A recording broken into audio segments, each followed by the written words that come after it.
എല്ലാ പ്രേക്ഷകർക്കും സ്വാഗതം. നിങ്ങൾ കാണാൻ പോകുന്ന Pooram Willy white toothpaste presence Amrithaveni hair lecture flowers 1 Kodi. ഇന്ന് ഈ വേദിയിലേക്ക് വരുന്ന മത്സരാർത്ഥി കായംകുളം ചൂനാടിൽ നിന്ന് വരുന്നയാളാണ്. ഈ ആളിനെ പൊതു റോഡുകളിൽ നിരത്തുകളിലൊക്കെ നിങ്ങൾ കണ്ടിട്ടുണ്ടാവും. അവിടെ വേഷം മധുര പലഹാരങ്ങൾ വിതരണം ചെയ്യുന്ന കച്ചവടക്കാരി. എന്നാൽ ജീവിതത്തിൽ മധുരം വിളമ്പുമ്പോഴും ഒരുപാട് ദുരിതങ്ങളും ദുഃഖങ്ങളും പേറുന്ന ആളാണ്. എൻ്റെ ഇന്നത്തെ മത്സരാർത്ഥി വരികയാണ് കായംകുളത്തെ ചൂനാട് നിന്ന് എസ് ചിപ്പി.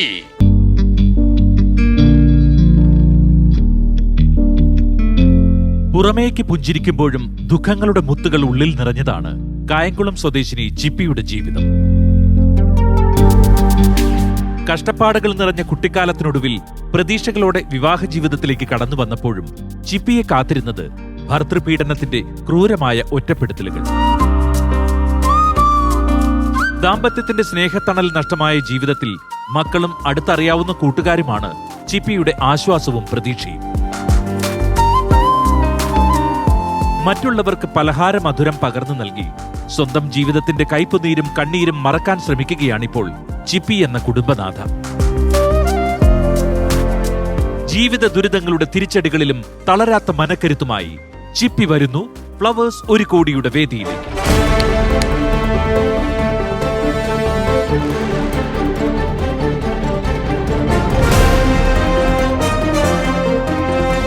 കുട്ടേട്ടാ ഹായ്. നമസ്കാരം. നമസ്കാരം. ഹായ് ചൂനാട്ടുകാരി, നമസ്കാരം. നമസ്കാരം സർ. ജീവിതമൊക്കെ എങ്ങനെ പോകുന്നു? സുഖമായിട്ട് പോകുന്നു. ഓക്കെ. ഉണ്ണിയപ്പം എങ്ങനെ? പിന്നെ നല്ല രീതിയിൽ കച്ചവടം പോകുന്നുണ്ട്. ആണല്ലേ? എവിടെയാണ് സത്യം? നമ്മൾ ആ റോഡൊക്കെ വന്നിട്ടുണ്ടെങ്കിൽ ഇതുവരെ കണ്ടിട്ടില്ലല്ലോ. ഇത് വള്ളികുന്നം പഞ്ചായത്താണ് അതെ അല്ലേ? അവിടെ എവിടെ നിന്നാണ് ഇതൊക്കെ വിൽക്കുന്നത്? നമ്മളിനി അതുവഴി കാണാൻ വരുമ്പോ നല്ല ഫസ്റ്റ് ക്ലാസ് കുറച്ച് ഉണ്ണിയപ്പം വാങ്ങിക്കാന്ന് വിചാരിച്ചു. തീർച്ചയായിട്ടും സാറിന് തീർച്ചയായിട്ടും തരാം. വള്ളികുന്നം പഞ്ചായത്തില് കാച്ചു കൊടുത്താൽ കൊടുക്കത്തില്ലേ? എല്ലാവരും കൊടുക്കത്തില്ലേ? പിന്നെ എനിക്കായിട്ട് പ്രത്യേകിച്ച് ഇല്ല, സാറിന് സ്പെഷ്യൽ ആയിട്ട് തരാന്ന് പറഞ്ഞേ. അവിടെ റോഡിൽ നിന്ന് വിൽക്കുമോ? അതോ തീർച്ചയായിട്ടും റോഡില് നമ്മൾ ഡെസ്ക് ഒക്കെ ഇട്ട് അന്ന് ഉണ്ടാക്കി അന്ന് തന്നെയാണ് ഉണ്ണിയപ്പം സെയിൽ ചെയ്യുന്നത്. എല്ലാ ദിവസവും ഉണ്ടോ ഉണ്ണിയപ്പം ഇല്ല, വിതരണം? ആഴ്ച 2 ദിവസമേ ഉള്ളൂ. ബാക്കി 5 ദിവസമോ? 5 ദിവസം ഞാൻ അല്ലാത്ത കുറച്ച് വർക്കുകളൊക്കെ ചെയ്യുന്നുണ്ട്. ക്ലാസ് ഒക്കെ എടുക്കാനൊക്കെ പോകുന്നുണ്ട്. എന്ത് ക്ലാസ്? ചെറിയ രീതിയിൽ മോട്ടിവേഷൻ ക്ലാസ്. മോട്ടിവേഷനോ? ഇവിടെ ഒന്ന് മോട്ടിവേറ്റ് ചെയ്തേ എന്നുവെച്ചാലേ ഇപ്പൊ സാധാരണ എന്ത് കാര്യത്തെ കുറിച്ചാണ് മോട്ടിവേറ്റ് ചെയ്യുന്നത്? ഞാൻ സ്ത്രീകൾക്കും കുട്ടികൾക്കുമാണ് പ്രധാനമായിട്ടും മോട്ടിവേഷൻ. അവരെ മാത്രമേ മോട്ടിവേറ്റ് ചെയ്തത്? ഈ പുരുഷന്മാര് മൊത്തം കുഴപ്പം അവരെ മോട്ടിവേറ്റ് ചെയ്യണ്ടേ? ഒരിക്കലും അല്ല സാർ, സാറിനെ പോലുള്ളവരല്ലേ നമ്മളെ എന്റെ അമ്മ. അപ്പൊ ഒരു കാര്യം ചെയ്യും, സ്ത്രീകളെയും കുട്ടികളെയും ഒന്ന് മോട്ടിവേറ്റ് ചെയ്യുന്ന ഒരു സ്പീച്ച് നടത്തി. തീർച്ചയായിട്ടും സാർ. പ്രധാനമായിട്ടും നമ്മൾ സമൂഹത്തിൽ കഷ്ടത്തെ അനുഭവിക്കുന്ന കുറെ സ്ത്രീകളുണ്ട്. ഈ ഭർത്താക്കന്മാരെ ഇട്ടിട്ട് പോയത്, അല്ലെങ്കിൽ അങ്ങനെല്ലാം മരിച്ചിട്ട് പോയവര്, അല്ലെങ്കിൽ ജീവിതത്തിൽ എന്ത് ചെയ്യണമെന്ന് അറിയാൻ വയ്യാത്ത നിൽക്കുന്ന കുറെ വീട്ടമ്മമാരുണ്ട്. അതുപോലെ തന്നെ കുട്ടികളും ഉണ്ട്, ജീവിതത്തിൽ സ്ട്രഗിളിങ് അനുഭവിക്കുന്ന, അല്ലെങ്കിൽ വീട്ടിലെ സ്നേഹങ്ങൾ കെയറിങ് കിട്ടാത്ത. അപ്പൊ ഇവരെ കേൾക്കുക എന്നുള്ളതാണ് മെയിൻ ആയിട്ട് ഞാൻ ഉദ്ദേശിക്കുന്നത്. അതാണ് പരിപാടി. തീർച്ചയായിട്ടും നമ്മുടെ ഉണ്ണിയപ്പത്തിന്റെ പ്രത്യേകത. ഞാൻ ഉണ്ണിയപ്പം ഇങ്ങനെ നാവിൽ പിന്നെ കിടക്കുന്നു. തീർച്ചയായിട്ടും നമ്മളിപ്പോ ഈ ശബരിമല ഉണ്ണിയപ്പം, കൊട്ടാരക്കര ഉണ്ണിയപ്പം അങ്ങനെയൊക്കെ പറയുന്നുണ്ട്. അതുപോലെ ഈ വള്ളികുന്ന ഉണ്ണിയപ്പം. തീർച്ചയായിട്ടും ഈ ഉണ്ണിയപ്പത്തിന്റെ പ്രത്യേകത എന്തുവാ? മെയിൻ ആയിട്ട് നമ്മൾ അന്ന് ഉണ്ടാക്കി അന്ന് തന്നെ വിൽക്കുക, ഫ്രഷ് ആയിട്ട് കൊടുക്കുക എന്നുള്ളതാണ് ഏറ്റവും വലിയ കാര്യം. പിറ്റേ ദിവസം നമ്മൾ വിൽക്കാറില്ല. ഇല്ല. ആ ദിവസം ഉണ്ണിയപ്പം അന്ന് തന്നെ വിൽക്കും. അഥവാ തീർന്നില്ലെങ്കിൽ ഫ്രിഡ്ജ് വെച്ചേക്കോ? ഇല്ല, വെച്ചേക്കത്തില്ല. വില കുറച്ച് ആർക്കെങ്കിലും കൊടുക്കും. അങ്ങനെയാണ് അന്ന് തന്നെ തീർക്കുക. പിറ്റേ ദിവസം എത്ര ഉണ്ണിയപ്പം ഒരു ദിവസം വിൽക്കാൻ പറ്റും? 100 പാക്കറ്റ്. 100 പാക്കറ്റ്. ഒരു പാക്കറ്റ് എത്ര രൂപ? ഒരു പാക്കറ്റിന് 50 രൂപ. 50 രൂപ. എത്ര ഉണ്ണിയപ്പം കാണും അതിനകത്ത്? 10 എണ്ണം കാണും. അപ്പൊ ഒരു ഉണ്ണിയപ്പത്തിന് 5 രൂപ. 5 രൂപ. അപ്പൊ ഇത്രയും വില മറ്റുള്ള മാർക്കറ്റിലുണ്ടോ? ഉണ്ടായിരിക്കും അല്ലേ? തീർച്ചയായിട്ടും. ഞാൻ എന്റെ കുറച്ച് വലിയ സാധാ ഉണ്ണിയപ്പത്തിന്റെ അതിലും കുറച്ച് വലുതാ. അപ്പൊ ഇതിന്റെ ചേരുവകളിലൊക്കെ എന്തെങ്കിലും പ്രത്യേകത ഉണ്ടോ? ബിസിനസ് സീക്രട്ട് പറയണ്ട എന്നാലും. അല്ല, എന്നാലും നമ്മൾ പ്യൂർ ആയിട്ടുള്ള വെളിച്ചെണ്ണയ്ക്കകത്ത് തന്നെയാണ് ഉണ്ടാക്കുന്നത്. ഓക്കെ. ഈ ഉണ്ണിയപ്പം കൂടുതലും ഏത് മാർക്കറ്റാണ് പിടിച്ചിരിക്കുന്നത്? വള്ളികുന്നം തന്നെ. ചൂരാട് വള്ളികുന്നമാണ് മെയിൻ ആയിട്ട് ഫോക്കസ് ചെയ്യുന്നത്. പിന്നെ വെളിയിലേക്ക് കൊടുത്തു വിടും നമ്മള് ഈ പോകുന്ന ആൾ. അല്ല, എന്നോട് ഒരാൾ പറഞ്ഞത് ചെപ്പിക്ക് പണത്തിന് ആവശ്യമുണ്ടെങ്കിൽ മാത്രമേ ഉണ്ണിയപ്പം വിൽക്കൂ പിറ്റേന്ന്. അങ്ങനെയല്ല, ആവശ്യമില്ലെങ്കിൽ ഉണ്ണിയപ്പം കടയ്ക്ക് അവധി. അങ്ങനെയല്ല സാർ. മെയിൻ ആയിട്ട് ആഴ്ച 2 ദിവസം ഉദ്ദേശിക്കുന്നത് എനിക്ക് സാമ്പത്തികമായിട്ട് നേട്ടം കിട്ടുന്ന ഈ കച്ചവടത്തിലൂടെയാണ്. ഏത് ദിവസമൊക്കെ അത് മെയിൻ ആയിട്ട് വരുന്നത്? ഇപ്പൊ ഞായറാഴ്ചയും വ്യാഴാഴ്ചയാണ്. അപ്പൊ ഞായറാഴ്ച വ്യാഴാഴ്ച ഉണ്ണിയപ്പം പ്രത്യേകത ഉണ്ടോ? ഞായറാഴ്ച എന്ന് പറയുന്നത് നമ്മൾ വർക്കിംഗ് അല്ലാത്തവരൊക്കെ വെളിയിൽ ഇറങ്ങുന്ന ദിവസങ്ങളിൽ ഞായറാഴ്ച ആയിരിക്കുമല്ലോ. അപ്പൊ അവരെ ഉദ്ദേശിച്ചുകൊണ്ട് ഞായറാഴ്ചയും, വർക്കിംഗ് ആയിട്ടുള്ള സാധാരണക്കാരെ ഉദ്ദേശിച്ചുകൊണ്ട് വ്യാഴാഴ്ച. ഈ ഉണ്ണിയപ്പം വാങ്ങാനായിട്ട് വീട്ടിന് പുറത്തിറങ്ങുന്ന ആൾക്കാരുണ്ടോ? സ്ഥിരം വാങ്ങിക്കുന്ന ഒരുപാട് ചേട്ടന്മാരും ചേച്ചിമാരുണ്ട്. തീർച്ചയായിട്ടും. അപ്പൊ ഈ സ്ഥിരമായിട്ട് പറ്റി കൊടുക്കുവോ? അറിയാവുന്നവർക്കെല്ലാം പറ്റി കൊടുക്കും. തീർച്ചയായിട്ടും. അപ്പൊ ബുക്കിനകത്ത് ഇപ്പൊ കുറെ പേരുകാരായോ? അവരെല്ലാം തിരിച്ചു വരുന്നവരാണ് സാർ. പൈസ ബോർഡ് വെച്ചോ? ചെറിയ രീതിയിലൊക്കെ. ബോർഡ് വെച്ചിട്ടുണ്ടോ ഇന്ന് രോക്കം നാളെ കടം? ഇല്ല, അങ്ങനെ ഇല്ല. ഇല്ല, വിശ്വാസമാണ് സാർ ഏറ്റവും വലുത്. അതാണ് വലുത്. മാത്രമല്ല ചിപ്പി അത്യാവശ്യം മേക്കപ്പ് ഒക്കെ ചെയ്ത് നല്ല കോസ്റ്റ്യൂം ഒക്കെ അണിഞ്ഞാണ് വിൽക്കുന്നതെന്ന് പറഞ്ഞു. എന്താ അതിന്റെ പ്രത്യേകത? ഞാൻ കാണുമ്പോൾ ആദ്യമൊക്കെ ഞാൻ കച്ചവടം ചെയ്യുന്ന സമയത്ത് എല്ലാരും പറഞ്ഞിരുന്നു നമ്മൾ കുറച്ച് മുഷിഞ്ഞ ഡ്രസ്സൊക്കെ ഇരിച്ചെങ്കിൽ ഒരു സെന്റിമെന്റ്സ് ക്രിയേറ്റ് ചെയ്യത്തൊന്നും കച്ചവടം. എന്നിട്ട് സെന്റിമെന്റ്സ് ഉണ്ടായോ? ഇല്ല, ഞാൻ അതില് വിശ്വസിക്കുന്നില്ല. അപ്പൊ നല്ല വസ്ത്രമൊക്കെ അണിഞ്ഞ്. അതാണ് നല്ലത്. ഉണ്ണിയപ്പം നമ്മുടെ പ്രോഡക്ട്സ് നല്ലതാണ്. ഈ ഉണ്ണിയപ്പത്തിന്റെ മാച്ച് ചെയ്യുന്ന ഡ്രസ്സാണോ ഇടുക? അങ്ങനെയല്ല, ഏതാണോ നമുക്ക് ഉള്ളത് കുഴപ്പമില്ലാത്ത ഡ്രസ്സ് അതാണ് ഇടുന്നത്. ഓക്കെ. എന്നിട്ട് നമ്മള് മേക്കപ്പ് ചെയ്യോ? അത്യാവശ്യം. ആരെ കൊണ്ടും മേക്കപ്പ് ചെയ്യാണോ? അല്ല, സ്വന്തമായിട്ട് ചെയ്യാണ്. സ്വന്തമായിട്ട് ചെയ്യാം. അപ്പൊ ഇതിനെ കുറിച്ച് ആരെങ്കിലും കുറ്റം പറഞ്ഞിട്ടുണ്ടോ? കുറെ പേരൊക്കെ പറഞ്ഞിട്ടുണ്ട്. എന്താ പറയുന്നവര്? അവര് നമ്മുടെ ഫാമിലി സിറ്റുവേഷൻ വെച്ചിട്ട് ഇത്രയൊക്കെ സിറ്റുവേഷനിലൂടെ വന്നിട്ട് ഇങ്ങനെ നിൽക്കണോ അല്ലേ? ഉണ്ണിയപ്പം എടുത്തു കൊടുക്കുന്നത് ഇങ്ങനെ മേക്കപ്പ് ചെയ്ത് നിൽക്കണോ? എന്താ കോസ്റ്റ്യൂം സാറിന്? ചുരിദാറാണ്. ചുരിദാർ സ്ഥിരമായിട്ട് ചുരിദാറാണ്. ഈ മേക്കപ്പിന് ചേർന്ന ചുരിദാർ. മേക്കപ്പിന് ചേർന്ന ചുരിദാറല്ല. മേക്കപ്പ് എന്ന് പറയുന്നത് സെന്റിമെന്റ്സ് ക്രിയേറ്റ് ചെയ്യാൻ ആഗ്രഹമില്ലാത്തത് കൊണ്ട് നമ്മൾ ജസ്റ്റ് ഒന്ന് റെഡിയായി നിൽക്കുന്നു, അത്രേ ഉള്ളൂ. അപ്പൊ ഈ സാധാരണ ഈ ഉണ്ണിയപ്പൊക്കെ വിൽക്കുന്ന സമയത്ത് നമ്മുടെ ആൾക്കാർ ഇങ്ങോട്ട് വന്ന് വള്ളികുന്നംകാർ വന്ന് ലോഗൊക്കെ അടിക്കുമോ? അതോ ഈ ചൂനാട് വാർഡാന്നല്ലേ പറഞ്ഞത് താങ്കൾ? അപ്പൊ ഈ വള്ളികുന്നം പഞ്ചായത്തിലേക്ക് 7 സ്ഥലത്ത് വരെ വരുന്നത്? ചൂനാട് മുതൽ നമ്മുടെ വള്ളികുന്നം അങ്ങേര് 18-ാം വാർഡ് കാമ്പിശ്ശേരി ജംഗ്ഷൻ വിപുലീകരിച്ചെടുക്കുകയാണ്. പള്ളിമുക്കാ ജംഗ്ഷൻ. കാമ്പിശ്ശേരി ജംഗ്ഷനിലൊക്കെ വിൽക്കുന്നുണ്ടോ? ഇല്ല, നമ്മൾ പ്രോഡക്ട്സ് അവിടെ ചന്തകൾ, കുടുംബശ്രീയുടെ ചന്തകളൊക്കെ വരുമ്പോൾ നമ്മൾ അവിടെ റിവീൽ ചെയ്യാറുണ്ട് പ്രോഡക്ട്സ് വിൽക്കാൻ. ഈ മറ്റ് അനൗൺസ്മെന്റ് ഉണ്ടാവാറുണ്ടോ? നല്ല ഉണ്ണിയപ്പത്തിനെ സമീപിക്കുക? ഇല്ല, മൗത്ത് അനൗൺസ്മെന്റുകളാണ് സാർ പ്രധാനമായിട്ടും ഉണ്ടാകുന്നത്. പരസ്പരം പറഞ്ഞറിഞ്ഞ് വാങ്ങിക്കുന്നവരാണ്. Mouth publicity. അതാണ് തീർച്ചയായും. അപ്പോ ജിപിയെ സഹായിക്കാൻ അസിസ്റ്റന്റ് വല്ലതും ഉണ്ടോ? അങ്ങനെ അമ്മയാണ് പ്രധാനമായിട്ടും. പിന്നെ വലിയ ഓർഡർ ഒക്കെ വരുമ്പോൾ നമ്മൾ വലിയ ഓർഡർ എത്രയൊക്കെ വരും സാധാരണ?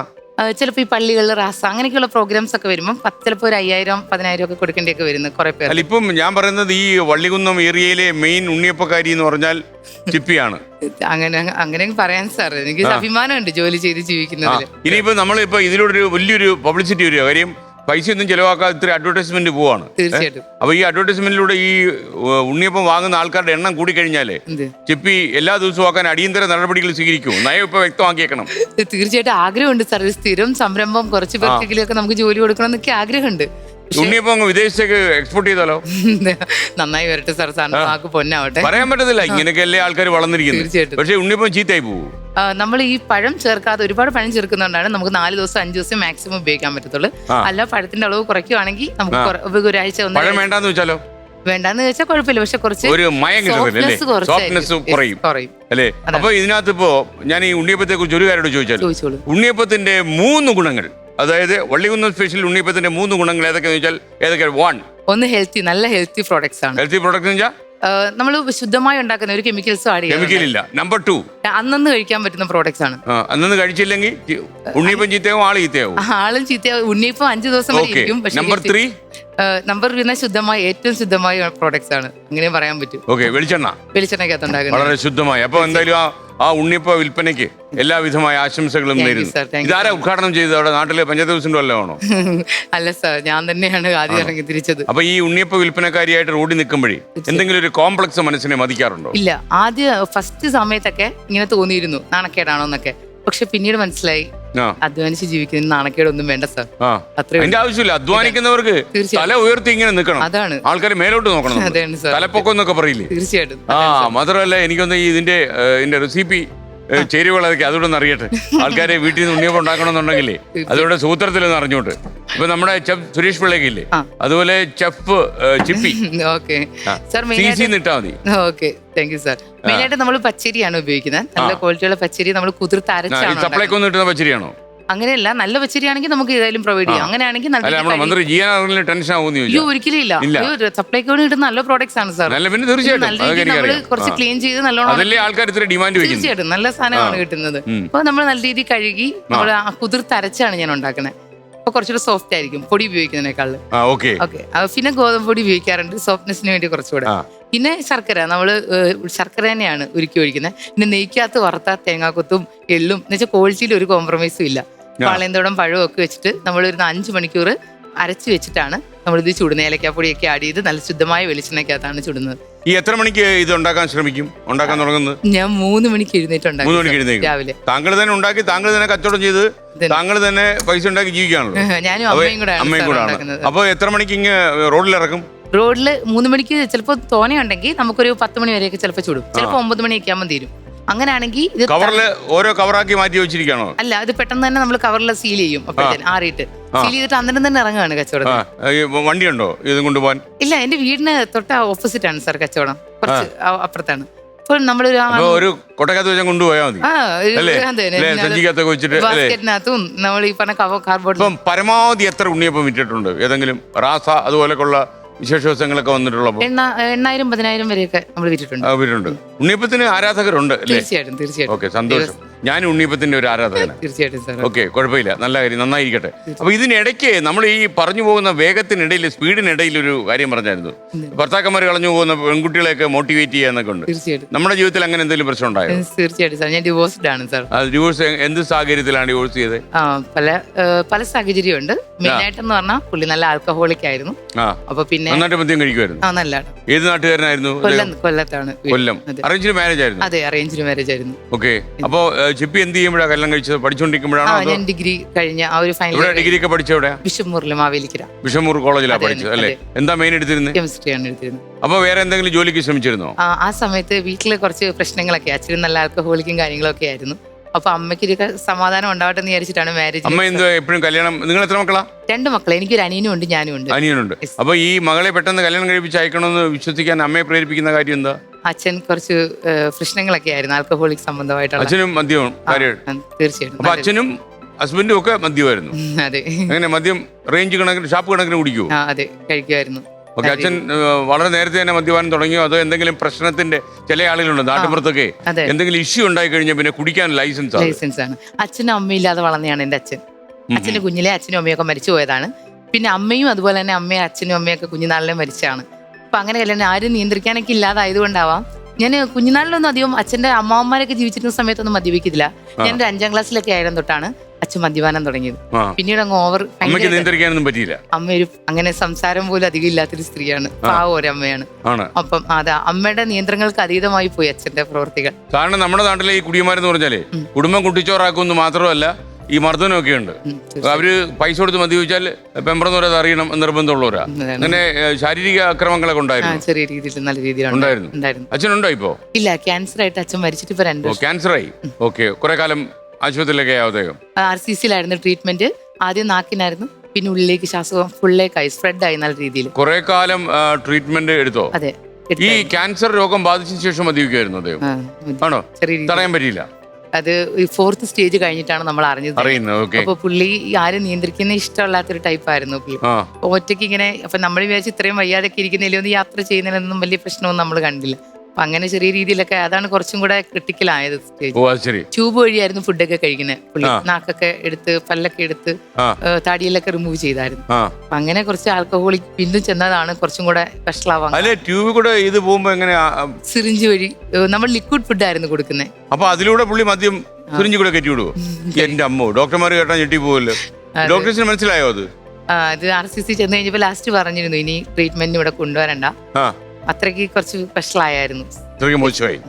ആര് കൊണ്ടുകൊടുക്കണോ ഈ മദ്യം? അത് ഇഷ്ടംപോലെ ഫ്രണ്ട്സ് ഒക്കെ, നേരത്തെ മദ്യപിക്കുന്ന സമയത്തൊക്കെ ഫ്രണ്ട്സ് ഒക്കെ ഉണ്ടായിരുന്നായിരിക്കും. അവര് ക്യാൻസർ സമയത്തും സഹായിച്ചു അല്ലേ? അതെ, ആയിരിക്കണം. വല്ലാത്ത കഷ്ടമാണല്ലോ നമ്മുടെ ആൾക്കാർ അങ്ങനെയൊക്കെ ആകുക എന്ന് പറഞ്ഞാലേ. അപ്പൊ നിങ്ങളുടെ വരുമാന മാർഗം എന്തായിരുന്നു? ഇപ്പൊ ഈ അച്ഛൻ നന്നായിട്ട് മദ്യപിക്കും, അമ്മയ്ക്ക് ജോലിയൊന്നും ഇല്ലല്ലോ. അമ്മ കുറച്ച് കഴിഞ്ഞപ്പോഴത്തേക്ക്, ആദ്യം എന്റെ കല്യാണ സമയത്തൊക്കെ റേഷൻ കടയിലൊക്കെ തൂക്കാനൊക്കെ അങ്ങനെയൊക്കെ പോകുമായിരുന്നു. പിന്നെ തൊഴിലുറപ്പൊക്കെ വന്നതിന് ശേഷം തൊഴിലുറപ്പിന് പോകാൻ തുടങ്ങി. പിന്നെ ഈ അടുത്തുള്ള ടൂറിസ്റ്റ് സെന്ററിലും വീട്ടിലൊക്കെ തൂക്കാനൊക്കെ പോകും. അങ്ങനെയൊക്കെ വരുമാനത്തിലായിരുന്നു നമ്മൾ കഴിഞ്ഞുകൊണ്ടിരുന്നത്. അത് ഡിഗ്രി ഒക്കെ കഴിഞ്ഞു? ഡിഗ്രി കഴിഞ്ഞു. അല്ല, അത് വെച്ചിട്ട് എന്തെങ്കിലും ജോലിക്ക് ശ്രമിക്കാൻ പറ്റില്ലായിരുന്നു? അച്ഛൻ കുറച്ച് പ്രശ്നമൊക്കെ ആയതുകൊണ്ട് ഞാൻ അങ്ങ് പോയി കഴിഞ്ഞാൽ അമ്മയ്ക്ക് കുറച്ച് സമാധാനമാകും എന്നുള്ള ഒരു സിറ്റുവേഷൻ ആയിരുന്നു കാര്യങ്ങൾ. അതുകൊണ്ട് കല്യാണം കഴിച്ചേക്കാന്ന്. അത് തന്നെ, അമ്മയ്ക്കൊരു സമാധാനം കൊടുത്തേക്കാന്ന് കരുതി. കാര്യം പെൺകുട്ടിയും കൊണ്ട് വെളിയിൽ ഇറങ്ങുമ്പോഴാണല്ലോ രാത്രി നമുക്ക് ചിലപ്പോൾ ഇച്ചിരി ഉപദ്രവങ്ങളൊക്കെ ഉണ്ട് രാത്രി സമയങ്ങളിലൊക്കെ. ഒരു പെൺകുട്ടിയെ കൊണ്ട് വെളിയിലൊക്കെ നിൽക്കുമ്പോൾ ഒരു പരിമിതി ഉണ്ടല്ലോ വെളിയിലൊക്കെ കിടക്കുക, അങ്ങനെയൊക്കെ ചെയ്യുമ്പോൾ. അപ്പൊ അമ്മയ്ക്കൊരു സമാധാനം ഞാനായിരുന്നു എനിക്ക് തോന്നിയത്. ഒരു സമാധാനത്തിന്റെ ഒരു ഇഷ്യൂ വരുന്നത്, ഒരു അനിയനുള്ളത് വലിയ പ്രശ്നം വരത്തില്ല, ആൺപിള്ളേരെയും കൊണ്ട് വലിയ പ്രശ്നങ്ങൾ വരത്തില്ല. അപ്പോൾ പെൺകുട്ടിയും കൊണ്ട് നാളെ അനുഭവിക്കരുത്. അപ്പൊ അത്രയും ഒരു സമാധാനം അമ്മയ്ക്ക് കൊടുക്കാമെന്ന് കരുതിയാണ് ഒരു അറേഞ്ച്ഡ് മാരേജ് വന്നപ്പം അവർക്ക് വലിയ ഡിമാൻഡ്സ് ഒന്നും ഇല്ലാത്തതുകൊണ്ട് നമ്മളത് അംഗീകരിച്ചു. അല്ല, ഈ കല്യാണം കഴിക്കാൻ ആലോചിച്ച ഒരാൾ വന്നപ്പോഴേ, സാധാരണ ഇപ്പം നമ്മൾ ഈ അച്ഛൻ മദ്യപാനിയാണെങ്കിൽ നമ്മൾ പിന്നെ ഏറ്റവും വെറുക്കുന്ന മദ്യപാനത്തെ ആയിരിക്കും. തീർച്ചയായിട്ടും. അപ്പം ഇയാളോട് ചോദിച്ചോ മദ്യപിക്കുമെന്ന് ചോദിച്ചായിരുന്നു? റിലേറ്റീവ് വഴി വന്ന ആലോചനയാണ് സാർ. റിലേറ്റീവിനോടെങ്കിലും ചോദിച്ചോ? അതെന്ന് പറഞ്ഞാല് ആദ്യം നല്ല ഫസ്റ്റ് കല്യാണം കഴിഞ്ഞ അന്ന് തന്നെ നമ്മൾ അറിഞ്ഞിരുന്നു മദ്യപാനമാണെന്ന്. പക്ഷെ എനിക്കൊരു ഇതുണ്ടായിരുന്നു, ഒരു മോട്ടോ. അച്ഛനും അമ്മയും തമ്മിൽ നല്ല വഴക്ക് കണ്ടൊക്കെയാണ് വളർന്നത്. അപ്പൊ നമ്മളെങ്കിലും അതാണ്. അപ്പൊ നമുക്കെങ്കിലും നല്ലൊരു ഫാമിലി ലൈഫ് ഉണ്ടാവണമെന്ന് ആഗ്രഹിച്ചിരുന്നു. അപ്പൊ എന്ത് സ്ട്രഗിൾ വന്നാലും ഒരാളെ സ്നേഹത്തിലൂടെ നന്നാക്കാം എന്നൊക്കെ ഉള്ളൊരു കൺസെപ്റ്റ് ഉള്ളത് കൊണ്ട് നമുക്ക് പതിയെ കീഴ്പ്പെടുത്താം. തീർച്ചയായിട്ടും. ഒന്നും നടന്നില്ല, ഞാൻ പരാജയപ്പെട്ടു പോയി. തീർച്ചയായിട്ടും. ഈ ഇദ്ദേഹം അച്ഛന്റെ പോലെ തന്നെയായിരുന്നു, ഇദ്ദേഹം നന്നായി മദ്യപിച്ച് വീട്ടിലെത്തിയാൽ വഴക്കുണ്ടാക്കുമായിരുന്നു. മദ്യപിക്കും കൂടുതലായിരുന്നു. രാത്രി സമയങ്ങളിൽ മാത്രമേ മദ്യപിക്കാറുള്ളൂ. അതിൽ ഓഫ് ടൈമുകളിൽ സൺഡേ പോലുള്ള ഹോളിഡേയ്സ്. എന്തായിരുന്നു ജോലി അദ്ദേഹത്തിന്? പുള്ളി ആദ്യം ഗൾഫിലായിരുന്നു, സൗദിയിലായിരുന്നു, ഡ്രൈവറായിരുന്നു. അതിനുശേഷം മോൾ ഉണ്ടായി കഴിഞ്ഞ് നാട്ടിൽ വന്നിട്ട് പിന്നെ പോയിട്ടില്ല. പിന്നെ എന്റെ വീടിനടുത്തൊരു കൺസ്ട്രക്ഷൻ കമ്പനിയിൽ ഡ്രൈവറായിട്ട് വർക്ക്. ഞാൻ ചോദിക്കാൻ മറന്നു, ഇപ്പൊ കൂടാരൊക്കെ വന്ന മോള് വന്നില്ലേ? മോള് വന്നിട്ടുണ്ട് സർ. മോളുടെ പേരെന്താ? അങ്കിത. അങ്കിത. മോള് ഏത് ക്ലാസ്സിൽ പഠിക്കുന്നു? 5th standard. ഏത് സ്കൂളില്? UPS ശില്പക്കുളം. ആ സ്കൂളിൽ ഞാൻ കണ്ടിട്ടുണ്ട്. രജിത. എന്റെ പേര് രജിത. രജിതല്ലേ കൂട്ടുകാരി? കൂട്ടുകാരിയല്ല, ചേച്ചിയാ. ചേച്ചിയാ? സ്വന്തം ചേച്ചിയാണോ? അല്ല, അമ്മയുടെ ചേട്ടത്തിയുടെ മോള്. ഓക്കെ. രജിത എന്താ ചെയ്യുന്നത് ഇപ്പോ? ഞാനൊരു ക്യാഷ് കമ്പനിയിൽ അക്കൗണ്ടന്റ് ആയിരുന്നു. ഇപ്പോ ലീവ് എടുത്ത് നിൽക്കുക, ഒരു മകളുണ്ടായോണ്ട് നോക്കാന്ന്. Okay okay. ഷാനി. ഷാനിയുടെ വീട് എവിടെയാ? താമരക്കുളം. താമരക്കുളം. ഷാനി ഇദ്ദേഹമായിട്ടുള്ള സംരംഭകരാ. താങ്കളുടെ സംരംഭം എന്താണ്? സെയിം തന്നെ, ഉണ്ണിയപ്പം തന്നെ. ഉണ്ണിയപ്പം ഇല്ല, ബാക്കി എല്ലാ ഐറ്റംസ് ഉണ്ട്. ഏതൊക്കെയാ ഉള്ളത് ഒന്ന് പറഞ്ഞേര്, ഒരു എളുപ്പത്തിൽ ഒരു പരസ്യം ആയിക്കോട്ടെ. കേക്ക്, അച്ചാറ്, ചിപ്സ്, ഫുഡ് ഐറ്റംസ് എല്ലാം. മുളക് ഐറ്റംസ് ഒന്നും ഇല്ലേ? ചമ്മന്തിപ്പൊടി ഉണ്ട്. ഓക്കെ. അപ്പം നമ്മുടെ നാട്ടിൽ സംരംഭകരെ കാരണം വഴിയടക്കാൻ പറ്റാതാവൂ. ഇഷ്ടം പോലെ ഉണ്ട്. എന്തായാലും സ്വന്തമായിട്ട് അധ്വാനിച്ച ആൾക്കാർ കഴിയുന്നു അറിയുന്ന കേൾക്കുമ്പോൾ നമുക്ക് ഒരു സുഖമാണ്. തീർച്ചയായിട്ടും സാർ. ഓക്കെ. അപ്പൊ നമ്മള് കുറെ പ്രശ്നങ്ങൾ നടുവിലൂടെയാണ് താങ്കൾ പോകുന്നത്. അപ്പൊ അതൊക്കെ നമുക്ക് സംസാരിക്കാം. നമുക്ക് അതിന് മുമ്പ് എങ്ങനെയാണ് മത്സരിക്കാൻ പോകുന്നത്? 10 ചോദ്യങ്ങൾ വഴി മത്സരിക്കണോ അതോ 20 ചോദ്യങ്ങൾക്ക് വഴി മത്സരിക്കണോ? 20 ചോദ്യം വഴി മതി. അതെന്താ 20 ചോദ്യങ്ങളിൽ പ്രിഫർ ചെയ്ത്? മറ്റേയാണെങ്കിൽ എളുപ്പം അങ്ങ് പോകും, ഒരു കോടി വാങ്ങിച്ച് പോക്കറ്റിലോട്ട് നടന്നങ്ങ് പോകും. എനിക്ക് സാറിനോട് അത്രയും നേരം സംസാരിക്കാം. അതാണല്ലോ പ്രശ്നം. ഓക്കെ, എങ്കിൽ പിന്നെ നമുക്ക് 2 ദിവസം ഇവിടെ ചോദ്യങ്ങളൊക്കെ ചോദിച്ചു നിൽക്കാം. ഓക്കെ. കുട്ടേട്ടനെ പരിചയപ്പെട്ടോ? ഇതാണ് കുട്ടേട്ടൻ. ഹായ് കുട്ടേട്ടാ. നമസ്കാരം. നമസ്കാരം. നമസ്കാരം. എന്തൊക്കെയാണ് വിശേഷങ്ങൾ? സുഖമായിട്ടിരിക്കുന്നു. കുട്ടേട്ടന് സുഖമാണോ? കുട്ടേട്ടൻ സുഖമായിരിക്കുന്നു. താങ്കൾ വന്ന സമയത്ത് കുറച്ച് ഉണ്ണിയപ്പം ഞങ്ങൾ പ്രതീക്ഷിച്ചിരുന്നു, കൊണ്ടുവന്നോ? എന്തായാലും അടുത്ത തവണ കുട്ടേട്ടന് ഉണ്ണിയപ്പം കൊണ്ടുതരാം. എനിക്ക് അത് കഴിക്കാൻ സാധിക്കില്ല, പക്ഷെ എന്റെ ബോസിന് ഉണ്ണിയപ്പം വലിയ ഇഷ്ടമാണ്. അതെ അതെ അതെ. നമ്മള് ഉണ്ണിയപ്പം കിട്ടിയായിരുന്നു ചോദ്യങ്ങളെല്ലാം ഒഴിവാക്കി തന്നെ. അറിഞ്ഞെനിക്ക് മാവുണ്ട്, ഞാൻ ഇപ്പൊ ഉണ്ടാക്കി തരാം. റെഡി ടു തൽക്കാലം അതിനെ നിർവഹണം. എന്തായാലും ചിപ്പി, അടുത്ത തവണ വരുമ്പോൾ തീർച്ചയായിട്ടും ഉണ്ണിയപ്പം കൊണ്ടുവരിക. തീർച്ചയായിട്ടും. ഇപ്പോൾ നന്നായി മത്സരിക്കൂ. ചിപ്പിയെ കാത്തിരിക്കുന്നത് 1 കോടി രൂപയാണ്. താങ്ക് യു കുട്ടേട്ടാ. വെൽക്കം. അപ്പോ ചിപ്പി നന്നായിട്ട് മത്സരിക്കൂ. നമുക്ക് ഒരു ഓഫർ ആദ്യമേ പറഞ്ഞേക്കാം. അതെ, നന്നായിട്ടൊക്കെ മത്സരിച്ച് നല്ല വിജയമൊക്കെ കരസ്ഥമാക്കി കഴിഞ്ഞാല് ഇവിടെ ഏതെങ്കിലുമൊക്കെ വിശേഷ പരിപാടി കാണുമല്ലോ, അന്ന് ഉണ്ണിയപ്പം ചിപ്പിയുടെ ഫാക്ടറിക്ക് ആയിരിക്കും. ഓക്കെ, ആയിക്കോട്ടെ. ഓക്കെ. അപ്പൊ നമ്മൾ ഇനി ചോദ്യത്തിലേക്ക് കിടക്കണം. ഫസ്റ്റ് ക്വസ്റ്റ്യൻ 10,000 രൂപയുടെ ചോദ്യമാണ്. 10,000 rupees. ടെൻഷൻ ഉണ്ടോ? ഇല്ല സർ. ഹാർട്ട് ബീറ്റ് ചെക്ക് ചെയ്യണോ? നമുക്ക് നോക്കാല്ലേ. പുതിയ BP ഒക്കെ എങ്ങനെയാ? കുഴപ്പമില്ല, നോർമലാണ് സർ. നോർമലാ. പിന്നെ ഒരു പ്രശ്നമില്ല, സമാധാനത്തോടുള്ള ജീവിതം തന്നെയാണല്ലോ. കുട്ടേട്ടാ, ഒന്ന് BP ചെക്ക് ചെയ്ത് വിട്ടേക്കോ. അയ്യോ, വളരെ 94. ഒരു കാര്യമില്ല. ഉണ്ണിയപ്പം വാങ്ങിക്കാൻ വന്ന ഒരാളുടെ മാനസികാവസ്ഥയ്ക്കുള്ള BP ഉള്ളൂ 94. അപ്പൊ റെഡി. ആദ്യത്തെ ചോദ്യം 10,000 രൂപയുടെ ചോദ്യം. Monitor please. അപ്പോൾ ആദ്യത്തെ ചോദ്യം, സ്ത്രീകളുടെ വിരലുകളോട് രൂപസാദൃശ്യമുള്ളത് കൊണ്ട് ഏത് പച്ചക്കറിക്കാണ് അതിന്റെ ഇംഗ്ലീഷിലുള്ള പേര് കിട്ടിയത്? ഓപ്ഷൻ എ മുള്ളങ്കി, ഓപ്ഷൻ ബി പടവലങ്ങ, ഓപ്ഷൻ സി മുരിങ്ങാക്കോൽ, ഓപ്ഷൻ ഡി വെണ്ടയ്ക്ക. വെണ്ടയ്ക്കാണോ? ഉറപ്പാണോ? എന്താ അതിന്റെ English? Ladies finger. Ladies finger. ഓഹോ, അത് ശരി. ഓപ്ഷൻ ഡി ഉത്തരം ശരിയാണ്. 10,000 രൂപ. ഉണ്ണിയപ്പ കച്ചവടം നിർത്തണമെന്ന് വിചാരിക്കരുത്. അടുത്ത ചോദ്യം ചിലപ്പോൾ പാടായിരിക്കും. അടുത്ത ചോദ്യത്തിലേക്ക് 20,000 രൂപയുടെ ചോദ്യം. Question please. അങ്ങോട്ട് നോക്കിയുള്ള ഒരു വീഡിയോ കാണിച്ചു തരാം. ഒരു വീഡിയോ.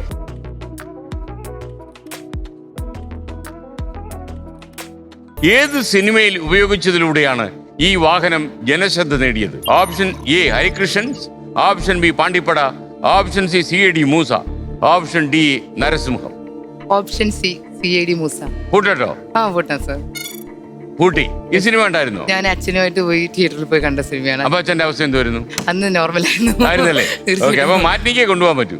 അതെ. അല്ലേ? ഫസ്റ്റ് ഷോ സെക്കൻഡ് ഷോ പ്രശ്നമാവും എന്താണ് അല്ലേ? പക്ഷെ നിങ്ങൾ അവിടെ അടുത്ത തിയേറ്റർ എവിടെയാ? അന്നേക്ക് തിയേറ്ററിൽ ഇരിപ്പിക്കുളത്ത് തിയേറ്റർ ഉണ്ടോ? ഇല്ല സർ, ഞാൻ കുഞ്ഞിലെ ആയിരുന്ന സമയത്ത് അന്ന് പ്രീമിയർ രാഗം പോലെ തിയേറ്ററുകളിൽ വൃശ്ചിക സമയത്ത് മാത്രം പടങ്ങൾ ഓടുമായിരുന്നു. ഓച്ചിറയോ? ഓച്ചിറ വൃശ്ചികോത്സവം വന്നു അങ്ങനെ പോയി കണ്ട സിനിമയാണ്. അങ്ങനെ അല്ലാതെ നമ്മൾ സിനിമ കാണാനൊന്നും അങ്ങനെ പോവാറില്ലായിരുന്നു. എന്റെ വീട്ടിൽ കറണ്ട് ഒന്നും ഇല്ലായിരുന്നു. പ്ലസ് ടു ഒക്കെ കഴിഞ്ഞപ്പോഴാ കറണ്ട് ഒക്കെ കിട്ടിയത്. അപ്പൊ അങ്ങനെ കണ്ടുകൊണ്ടാണ് ഓർമ്മയുള്ളത്. നിങ്ങളുടെ വീട് സ്വന്തം വീടായിരുന്നു? എന്റെ വീട് സ്വന്തം വീടാണ് സർ. ഓക്കെ. അപ്പോ CD മൂസ എത്ര തവണ കണ്ടു സിനിമ? കുറെ തവണ കണ്ടിട്ടുണ്ട്. ഓക്കെ, ഉത്തരം ശരിയാണ്. അപ്പൊ 20,000 രൂപ കിട്ടി. ഇനി 30,000 രൂപയുടെ ചോദ്യത്തിലേക്ക് നമ്മൾ കിടക്കുന്നു. Question please.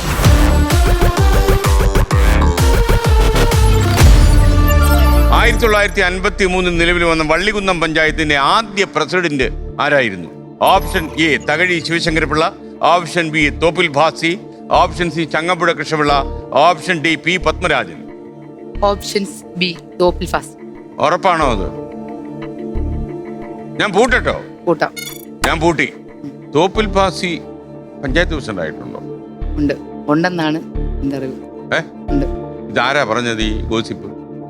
ഗോസിപ്പല്ല, യാഥാർത്ഥ്യമാണോ? യാഥാർത്ഥ്യമാണ്. എങ്കിൽ ചിപ്പി, താങ്കൾ പറഞ്ഞ ഉത്തരം ഉറപ്പാണോ? ഇത് തോപ്പിൽ ഭാസി വള്ളികുന്നത്ത് പഞ്ചായത്ത് പ്രസിഡന്റ് ആയിട്ടുണ്ടോ? Option Thakazhi Sivasankara Pillai, Thoppil Bhasi, Changampuzha Krishna Pillai, P Padmarajan. P Padmarajan. ആ, രജിതയ്ക്ക് എന്തോ പറയാനുള്ളത്? അറിയില്ല. അങ്കിതയ്ക്ക് വല്ലതും പറയാനുണ്ടോ? ഷാനിക്കാണ് പത്മരാജൻ എന്ന് കിട്ടിയത്. ഇവിടെ പൂട്ടി വെച്ചിരിക്കല്ലേ നമ്മള്, അല്ലേ? താങ്കൾക്ക് സംശയമുണ്ടോ? ഇല്ല. ഇല്ല, ഉറപ്പാണോ? ഉറപ്പാണ്. ഇപ്പോ ഞാൻ വേറെ ചോദിക്കട്ടെ. ഇപ്പം ഔട്ടായി എന്ന് വിചാരിക്കാം. ഫോർ എക്സാമ്പിൾ 2,000 രൂപ കൈ കിട്ടും, വണ്ടിക്കൂലി കാശ് കിട്ടും. വിഷമാവോ പോയാൽ? നാളെ ദുഃഖപരിധിയായിട്ടായിരിക്കുമോ ഉണ്ണിയപ്പം വിതരണം ചെയ്യാൻ പോകുന്നത്? ഒരിക്കലും സർ. അല്ലേ? ഈ അപകടങ്ങളൊക്കെ സാധാരണ പ്രതിസന്ധിയൊക്കെ ഉണ്ടായ പിറ്റേന്ന് കടയ്ക്ക് അവധിയാണോ? ഒരിക്കലും അല്ല. കോവിഡ് കാലത്തും ഉണ്ണിയപ്പം വിറ്റോ? കോവിഡ് സമയങ്ങളിൽ ഞാൻ ഹസ്ബൻഡുമായിട്ട് കൂടെ ആയിരുന്നു താമസം. അപ്പൊ പിന്നെ ഉണ്ണിയപ്പത്തിന്റെ ആവശ്യമില്ലായിരുന്നു അല്ലേ? ഓക്കെ. ഓപ്ഷൻ ബി താങ്കൾ പറഞ്ഞ ഉത്തരം തെറ്റാണെന്ന് വള്ളികുന്നത്തുകാർക്ക് പോലും പറയാൻ പറ്റില്ല. അതേയോടെ വള്ളികുന്നം പഞ്ചായത്ത് പ്രസിഡന്റ് ആയിരുന്നു. ഉത്തരം ശരിയാണ്. ഷാനി പത്മരാജൻ മുതുകുളം എന്ന് പറയുന്ന സ്ഥലത്തായിരുന്നു, അരിപ്പാടിന് സമയമുള്ള മുതുകുളം. നമുക്ക് 30,000 രൂപ കൈ കിട്ടി. അപ്പൊ ചെപ്പിക്ക് ഉണ്ണിയപ്പം അല്ലാതെ മറ്റെന്തെങ്കിലുമൊക്കെ പരിപാടി ഉണ്ടോ? ഈ സംരംഭം അല്ലാണ്ട് ഞാനാണെങ്കിൽ JLG, ഞങ്ങൾ നേരത്തെ ഒരു JLG ഗ്രൂപ്പ് ഉണ്ടായിരുന്നു. നമ്മുടെ ഓണത്തിന് ബന്ദി കൃഷി, പച്ചക്കറി കൃഷി അങ്ങനെയൊക്കെ ചെയ്യുന്നുണ്ടായിരുന്നു. പിന്നെ ഞാനൊരു ഹെൽത്ത് വോളണ്ടിയർ ആണ്. ക്ലോറിനേഷൻ അങ്ങനെയൊക്കെയുള്ള വർക്കിനൊക്കെ പോകും. വെള്ളം നമ്മുടെ കിണറിൽ അതിന് പോവും. പിന്നെ സർവേകളൊക്കെ ഉണ്ടെങ്കിൽ അപ്പൊ ഇത് ഈ മറ്റ് 2 ദിവസം ഈ വ്യാഴം ഞായറാഴ്ച ഒഴിവാക്കുമല്ലോ. ആൾക്കാരെ ബുദ്ധിമുട്ടിക്കരുത്. കാര്യം ഈ ഉണ്ണിയപ്പം കിട്ടുമെന്ന് കാത്തിരിക്കുന്ന ആളുകൾക്ക് വിഷമമുണ്ടാകും. തീർച്ചയായിട്ടും. അല്ലാത്ത ദിവസങ്ങളിലാണ് സാർ ഇത് എനിക്ക് മനസ്സിന് കുറച്ച് കുളിർമ കിട്ടുന്ന കാര്യങ്ങളൊക്കെ ചെയ്യും. അപ്പൊ ഇങ്ങനെയുള്ള സർവേകൾക്കൊക്കെ ഞാൻ പോകും. ഈ ജലജീവ മിഷന്റെ അങ്ങനെയുള്ള വെള്ളം നമ്മുടെ ടെസ്റ്റ് ചെയ്യാനൊക്കെ, വെള്ളം വാട്ടർ ടെസ്റ്റിംഗ് അങ്ങനെയുള്ള പരിപാടിക്കൊക്കെ പോകും. പിന്നെന്ന് പറഞ്ഞാൽ കാർഷിക സർവേ അങ്ങനെയുള്ള സർവേകൾക്കൊക്കെ പോകും. പിന്നെ ക്രൈം മാപ്പിംഗ് പോലുള്ള എന്തെങ്കിലുമൊക്കെ പറഞ്ഞ പോലെ എന്തെങ്കിലും ആർക്കെങ്കിലും പറയാനുള്ളത് കേൾക്കാനും ആർക്കെങ്കിലും എന്തെങ്കിലുമൊക്കെ ചെയ്തു കൊടുക്കാൻ കഴിയുന്ന അങ്ങനെയുള്ള പരിപാടിക്കൊക്കെ ഫിനാൻഷ്യലി ഹെൽപ്പ് ചെയ്യാൻ കഴിഞ്ഞില്ലെങ്കിലും എന്തെങ്കിലുമൊക്കെ മെന്റലി തീർച്ചയായിട്ടും. അപ്പൊ ഈ സൗദിയിൽ നിന്ന് ഹസ്ബൻഡ് നാട്ടിൽ വന്നു ജോലി കളഞ്ഞിട്ട് പോകുന്നതാണോ? തീർച്ചയായിട്ടും. ഡ്രൈവർ പണി വേണ്ടെന്ന് വെച്ചിട്ട് തീർച്ചയായിട്ടും ഇവിടെ വന്നിട്ട് എന്ത് ചെയ്തു? ഇവിടെ കൺസ്ട്രക്ഷൻ കമ്പനിയിൽ എന്റെ അച്ഛനോട് ജോലി എന്റെ നാട്ടിലേക്ക് വന്നായിരുന്നു, കൊല്ലത്തുനിന്ന്. മരുമനും തമ്മിൽ ലോഹിയായിരുന്നു. നല്ല ലോഹിയായിരുന്നു. അത് മദ്യത്തിന്റെ എനിക്ക് മനസ്സിലായി. അത് എല്ലാ ചില വീടുകളിലൊക്കെ നടക്കുന്നത്. അപ്പൊ ഞങ്ങൾ വാടകയ്ക്ക് താമസിക്കാൻ മാറിയായിരുന്നു എന്റെ വീട്ടിൽ നിന്ന്. അവിടെ കൊല്ലത്തെ ഒരു വാടകയ്ക്കായിരുന്നു. അതുകൊണ്ട് ഈ എന്നെ കല്യാണം കഴിച്ചിട്ട് പോയത് ഇരവിപുരത്താണ്. അതെ, അവിടെ അല്ല വീട്, പക്ഷേ പള്ളിമുക്കിനടുത്തായിരുന്നു. അപ്പൊ അവര് വാടകയ്ക്ക് കല്യാണത്തിന് വേണ്ടി ഒരു വീടെടുത്തായിരുന്നു ഇരവിപുരത്ത്. കല്യാണം കഴിഞ്ഞ് അറിഞ്ഞ വാടക വീടാണെന്ന്. സ്വന്തം വീടാണെന്നോ പറഞ്ഞിരുന്നത്? അതെ, വലിയ വീടായിരുന്നു. 2 നില വീടൊക്കെ. അച്ഛൻ അങ്ങനെയൊക്കെ എന്തൊക്കെ മോഹിച്ചാണ് കല്യാണം നടത്തിയത്. വലിയ കെട്ടിടത്തിലേക്കാ പോകുന്നതെന്ന് വിചാരിച്ചു. 5 ആണുങ്ങളാണ് അവര്, 5ാമത്തെയാണ്. അപ്പൊ നമ്മുടെ നാട്ടിൽ സ്വാഭാവികമായിട്ടും ഇളയ ആൾക്കാരിക്കുമല്ലോ വീട്. അങ്ങനെ ഒരു അത് തന്നെ ഇരിക്കാം. ചിലവോ ഗൾഫിൽ ജോലിയുണ്ട്, നാട്ടിൽ 2 നില എല്ലാം കൊണ്ടും കൊള്ളാം. രസം കിട്ടും. അങ്ങനെ പറ്റിപ്പോയതാണ്. കല്യാണം കഴിക്കാൻ വന്നപ്പോ ഈ പയ്യൻ പറഞ്ഞോ സ്വന്തമായിട്ട് വീടുണ്ടെന്ന് പറഞ്ഞിരുന്നോ? അവരൊന്നും പറഞ്ഞില്ല. നമുക്ക് ഈ വാടക, നമ്മുടെ നാട്ടിലൊക്കെ വാടക വീട് കുഞ്ഞു വീടുകളല്ലേ, നമുക്ക് ഈ ഒറ്റയ്ക്ക് എടുക്കുക അങ്ങനെയൊന്നും അറിയില്ലായിരുന്നു. അപ്പൊ അച്ഛൻ പോയി വലിയ ഒറ്റയ്ക്ക് എടുത്തേ. അച്ഛനൊക്കെ പോയി വന്നവര് പറഞ്ഞാൽ അവരുടെ മുറ്റത്ത് പോലും കയറാനുള്ള യോഗ്യത നമുക്കില്ല. വീട് കണ്ടിട്ട് വീടും ആൾക്കാരൊക്കെ ഭയങ്കര സെറ്റപ്പ് കാണാനൊക്കെ. അപ്പൊ അതൊക്കെ കണ്ടിട്ട് വന്നവര് നിന്റെ ഭാഗ്യാണ്, ഇങ്ങനെ ഒരു ആലോചന വന്നതെന്നൊക്കെയാ. അപ്പൊ നമ്മൾ വിചാരിച്ചു ഓക്കെ ഒരു എന്താണോ ഇഷ്ടം അത് തന്നെ സമ്മതിക്കാന്ന് വെച്ചിട്ട്. ഒറ്റി എന്ന് പറഞ്ഞാൽ പ്രിയപ്പെട്ട പ്രേക്ഷകർക്ക് സംശയം തോന്നി കാണും. ഒറ്റി എന്ന് പറഞ്ഞാൽ ഒരു എമൗണ്ട് പറഞ്ഞ് എടുക്കുക, എന്നിട്ട് വീട് ഒഴിയുമ്പോൾ ഈ പലിശ ഇല്ലാതെ തിരിച്ചു കൊടുക്കും. അതാണ് ഒറ്റി എന്നുള്ള ക്രമം. നാട്ടുമ്പുറത്തൊക്കെ ചില സ്ഥലങ്ങളിലൊക്കെ ഉണ്ട് ഒറ്റി എന്ന് പറയുന്ന പരിപാടി. താങ്കളുടെ ഭർത്താവ് ഈ കാര്യം തുറന്നു പറഞ്ഞോ എപ്പോഴെങ്കിലും? ഇല്ല, ഇതെല്ലാം ഒറ്റിയിലാ പോകുന്നതെന്ന് കല്യാണം കഴിഞ്ഞിട്ട് ആണ് അറിഞ്ഞത്. പറഞ്ഞിട്ടല്ല, ആൾക്കാർ പറഞ്ഞു, അടുത്തുള്ളവരൊക്കെ പറഞ്ഞാണ് അറിഞ്ഞത് നമ്മള് സംഭവം ഇതാണെന്ന് ഒറ്റയ്ക്കെടുത്താണ്. പക്ഷെ എന്നിട്ട് ഞാൻ അവിടെ തന്നെ താമസിച്ചു. ഒരു പ്രശ്നങ്ങളൊന്നും ഇല്ലായിരുന്നു. എന്ന് പറഞ്ഞാൽ എനിക്ക് പ്രശ്നം വീട്ടിൽ വരുമ്പോൾ ഉള്ള അച്ഛന്റെ ഉപദ്രവവും അമ്മയ്ക്ക് സമാധാനക്കേടും ഉണ്ടാക്കണ്ടെന്ന് കരുതി നമ്മൾ അഡ്ജസ്റ്റ് ചെയ്ത് ജീവിച്ച. കല്യാണം കഴിഞ്ഞ് 10 ദിവസത്തെ ലീവേ ഉള്ളായിരുന്നു. അത് കഴിഞ്ഞ് പുള്ളി അങ്ങ് പോവുകയും ചെയ്തു. ഈ താങ്കൾക്ക് ഈ കല്യാണാനന്തരം ആലോചിച്ച് കഴിയുമ്പോൾ അത്യാവശ്യം ഭക്ഷണമൊക്കെ കഴിക്കാനും അതിനൊക്കെ ബുദ്ധിമുട്ടുണ്ടായിരുന്നു? തീർച്ചയായിട്ടും ഉണ്ടായിരുന്നു. ബുദ്ധിമുട്ടുണ്ടായി. അവർ ഫിനാൻഷ്യലി ഭയങ്കര താഴ്ന്നൊരു ഫാമിലി ആയിരുന്നു. എല്ലാവരും നല്ല ആൽക്കഹോളിക്കാണ് ആ വീട്ടിലെ മൊത്തം പേരും. കൂട്ടമായിട്ട് ഉപയോഗിക്കും. അതൊന്നും ഒരു സാമൂഹിക പ്രശ്നമല്ല അവർക്കല്ലേ? ഇല്ല, അത് അവർക്കൊരു പ്രശ്നമല്ലായിരുന്നു. അവർക്ക് കിട്ടുക അന്നേരത്തേണം കൊണ്ട് കിട്ടുന്ന എമൗണ്ട് കുടിക്കുക, അടിച്ചു കുളിക്കുക, ഇങ്ങനെ കഴിയുക, അത്രേ ഉള്ളായിരുന്നു. ലൈഫിനെ പറ്റി ഒന്നും ചിന്തയോ അങ്ങനെയൊന്നും ഇല്ല. അല്ലേ, നമ്മുടെ നാട്ടിലത് വളരെ ലാഘവത്തോടെ ചില ആൾക്കാർ പറയും ദേശം കുടിക്കുന്നല്ലേ ഉള്ളൂ, വേറെ പ്രശ്നമൊന്നുമില്ല. അപ്പൊ അത് അനുഭവിച്ചപ്പോ എങ്ങനെ ഉണ്ടായിരുന്നു? അടിപൊളിയായിരുന്നു. ഓർക്കാൻ കൂടി പറ്റുന്നില്ല. അതെന്താണ്, തീർച്ചയായിട്ടും ഒരുപാട് അനുഭവങ്ങൾ ഉണ്ടാവും വീട്ടിൽ ഓർക്കാനാണെങ്കിൽ. പട്ടിണി കിടന്ന നിമിഷങ്ങളാണെങ്കിലും. പട്ടിണി കിടക്കുമ്പോൾ എന്തുവാ പരിഹാരം? ചില സമയങ്ങളിലൊക്കെ അവിടെ ചോറിനൊക്കെ അങ്ങനെയൊക്കെ ബുദ്ധിമുട്ടുണ്ടായ സമയങ്ങളൊക്കെ ഉണ്ട്. ഒരുപാട് അംഗങ്ങളാണല്ലോ അങ്ങനെ. അവരെല്ലാവരും ഒറ്റ വീട്ടിലാണോ കഴിയുന്നത്? അല്ല, അവർ 2 പേര് വാടകയ്ക്ക് മാറിയായിരുന്നു. പക്ഷെ എന്നാലും ഒരു ചേട്ടനും ചേട്ടത്തി, ഒരു ചേട്ടനും പിന്നെ പെങ്ങളും ഹസ്ബൻഡും ഒക്കെ ഇവിടെ നിന്നായിരുന്നു ഫുഡൊക്കെ കഴിക്കുകയൊക്കെ ചെയ്യുന്നത്. അപ്പൊ അച്ഛനും അമ്മയും ഒരുപാട് അംഗങ്ങളൊക്കെ ഉണ്ടല്ലോ. അപ്പൊ അങ്ങനെയൊക്കെ വരുമ്പോ അവിടെ ആണുങ്ങൾക്ക് പ്രിഫറൻസ് ഉള്ള ഒരു ഫാമിലിയാണ്. എന്നുവെച്ചാൽ പെണ്ണുങ്ങൾ അന്നും ഈ അടുക്കളയിൽ കഴിയേണ്ടവരാണെന്നും എല്ലാരും കഴിച്ചതിന് ശേഷം ഫുഡ് അധികം ഉണ്ടെങ്കിൽ അങ്ങനെയൊക്കെയാണ് സിസ്റ്റമാണ്. എല്ലാരും കഴിച്ചു കഴിഞ്ഞിട്ട് വേണം അത്രേ ഉള്ളു.